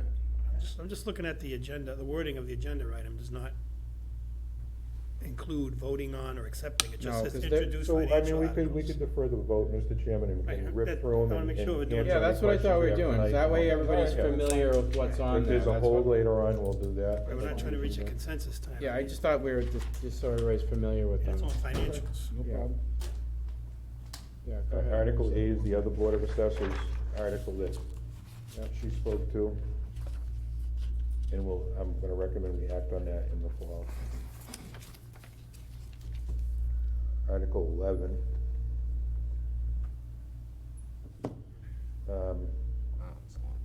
$380,000 for the playground. It's up to the collective wisdom of, we can leave it to the wisdom of the town meeting, or we can pull it from the warrant so that we don't spook anybody, or any other action relative thereto. I think we may have the ability to do a fundraiser. A local business expressed an interest in sponsoring this fundraiser and working on it themselves with other local businesses, so I just wanted to kind of get some guidance from the FAA and the Board of Selectmen on that. So if you put the article on, we could still do a fundraiser to fund it. It's not, You would still borrow the money, you could still pay it off with the fundraiser, but you wouldn't want to take it to, we wouldn't want to borrow the money until we had the till we money know to we pay had it some off. money. Right, we don't wanna borrow the money till we know we have That's money, what we right? run the risk. So that's In not, no we're way, not shape, or- obligated, right. so wouldn't it be smart to pass it and then it's passed and then if we get the money, We continue it. go forward? But we could pass it for the fall and see where we stand if we have. As soon as this is done, we're Or maybe the summer. Well, yeah, what, the kids are gonna play on that in the fall. No, they're not. half of them are still in draft mode. Yeah. All right, well, let's leave it on and we can talk. I don't see why not. Okay, next. No, cut them off. To see if the town will vote to amend the general bylaws, acceptance of town meeting private road adoption by striking out and adding the full text as follows. Oh, this is the one adding, These have to fall into place in order to get the money to borrow for betterment. right, for the newer Right, roads. so the this other is roads. kinda why I made it a financial article, because we would necessarily want the FAA support on something like this. Got it. So our bylaw currently only allows us to accept private roads in the spring. We're proposing to do it fall and spring. 2 meetings. Right. Right, but I think, the impetus in the past was, if we accepted them in November and the late fall meetings, sometimes it would impact the plow runs. Obviously, there hasn't been a lot of street acceptances. Oh, we can't by bylaw. Right now, that's why the bylaw was first put in Right, place. oh, yeah, right. Was because plow routes were already set up, and then all of a sudden you come in with more roads. But development has slowed down quite a bit. So the only thing I would ask, Mr. Chairman, is if Jeff had a recommendation on the paragraph that starts 25714B, we just need to insert a month, they have the road betterment package submitted in time to get it onto the ballot for him to review and so forth for spring and fall, so. Mm-hmm. That would be the again, if he has a recommendation now, or can come up with one, that would be the only thing I would Jeff, do you ask for. know, or is that something you need to put some thought into? I'm sorry. The new bylaw proposal, Street acceptance. street acceptance package, like getting stuff in by a certain time before the first business day of the month and not later than the last business day in the month prior. The current bylaw reads that for spring acceptance, the road package needs to be in by January. So if that still works, needs to be adjusted, and then we'd also have to assign a date, a month and a date for the fall town meeting. I think the process is long enough, where they have to go in front of the planning board. We anticipate that that's gonna come along. I don't know that there necessarily needs to be a date that's plugged in there, just because the process is so lengthy anyways. The things that need to be done. So, So there's already language there for, as far as getting on to the town meeting warrant. Needs to be 45 days prior, is that it? We can work on the wording. Maybe we make it in conjunction with when the last day to submit an article is, Well, Mr. Chair, if it's last day of January for a May town meeting, let's work backwards. If the fall town meeting's November, we're talking about a 4-month lead period in the spring, let's go back 4 months. that's it. Well, what, you know, round numbers. I think Jeff's point is that there's so many processes involved that it's not like it's gonna sneak up on them. Right, but does he wanna get the packet They gotta 2 get- days before the warrant closes? Not have a chance to review it? Yeah.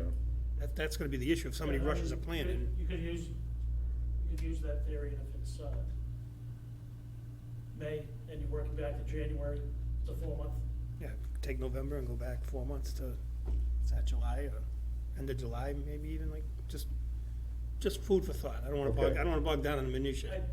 What I wouldn't want to happen is have this become a stumbling block for what we're trying to do right now. And I think there's the potential there. Like I said, there's enough of a process for them to get in front of, they have to present it to the planning board. I think you would see it coming along prior to, being up against the wall with, as far as a date. And I would think too, Mr. Chair, again, I don't wanna bog down too much, the road betterment acceptance, I think, is gonna be a better process as it winds down than a developer, because you're already gonna have all your work set up. I know they have their Form H now, but you know what I mean, the road betterment people, projects are gonna know A, B, C, and D, let's get it done. You know, you're not gonna be in there nitpicking with a developer over a Cape Cod berm or a, you know. Right. So if it were a subdivision that were accepted by betterment, you would need you would likely need the annual and the fall town meeting anyways. Yeah, annual for the program, per se, fall for acceptance, or vice versa. Correct. Yeah. I get it. I just don't wanna see anything coming in at the last minute. So if you wanted to go with the 4-month time period,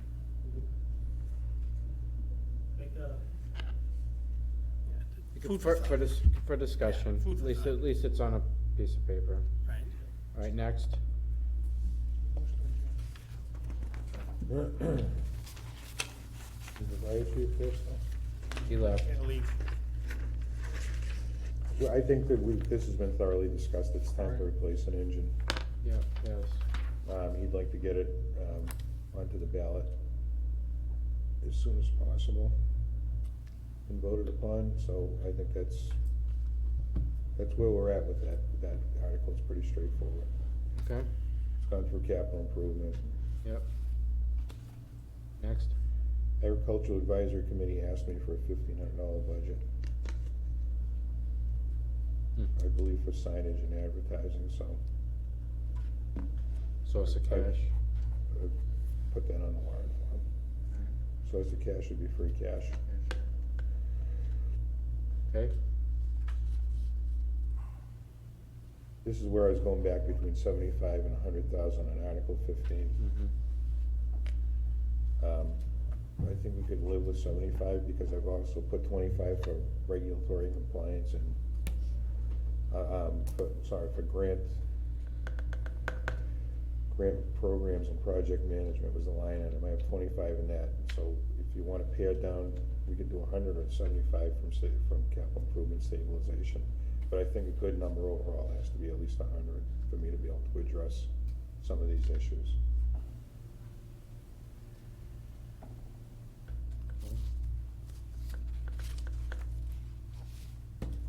next. 3 placeholders for Three betterment. placeholders for the betterment program. We don't have the numbers to plug in there, Right. we have the language. Partridge Hill, Tobin, and Misty Meadows, yeah. For the most part, Mr. Chairman, I think that's it for the financial articles, Okay, with the exception, of course, of our budget article. okay. Yeah, it looks like that's all of them, all the financial ones. Okay, any questions on the warrant, Mike? Knowing we're Yeah, I gonna know go over this I know again. we're gonna go over this again. Yeah, we are. I would like to see, for legal reasons, I guess, I would like to see the new meters. I think, George, you got, how much you were gonna spend for each department? 35? Yeah. 35 for each, is 70 for meters.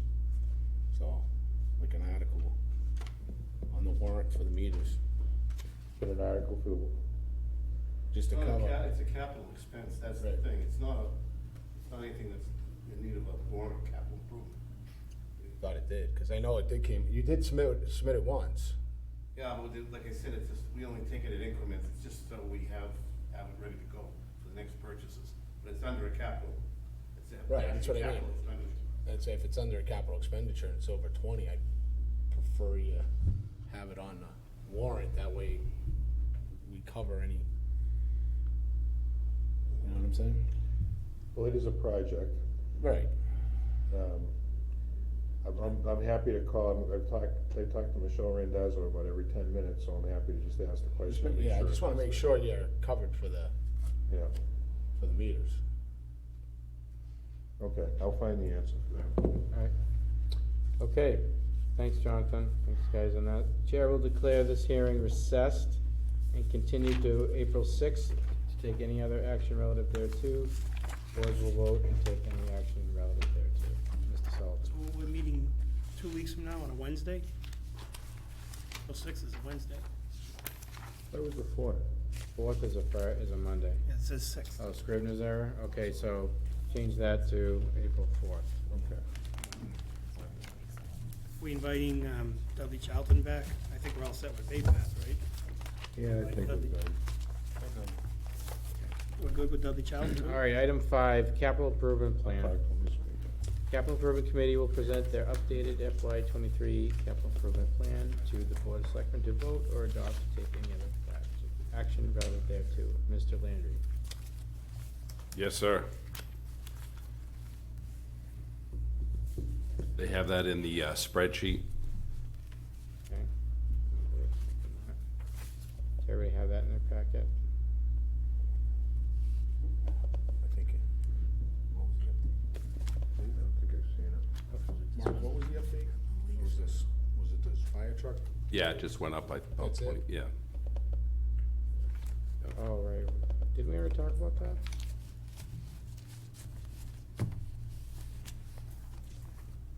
Yep. Do we not have an updated spreadsheet? We should. I didn't get one. Rich? Rich says no.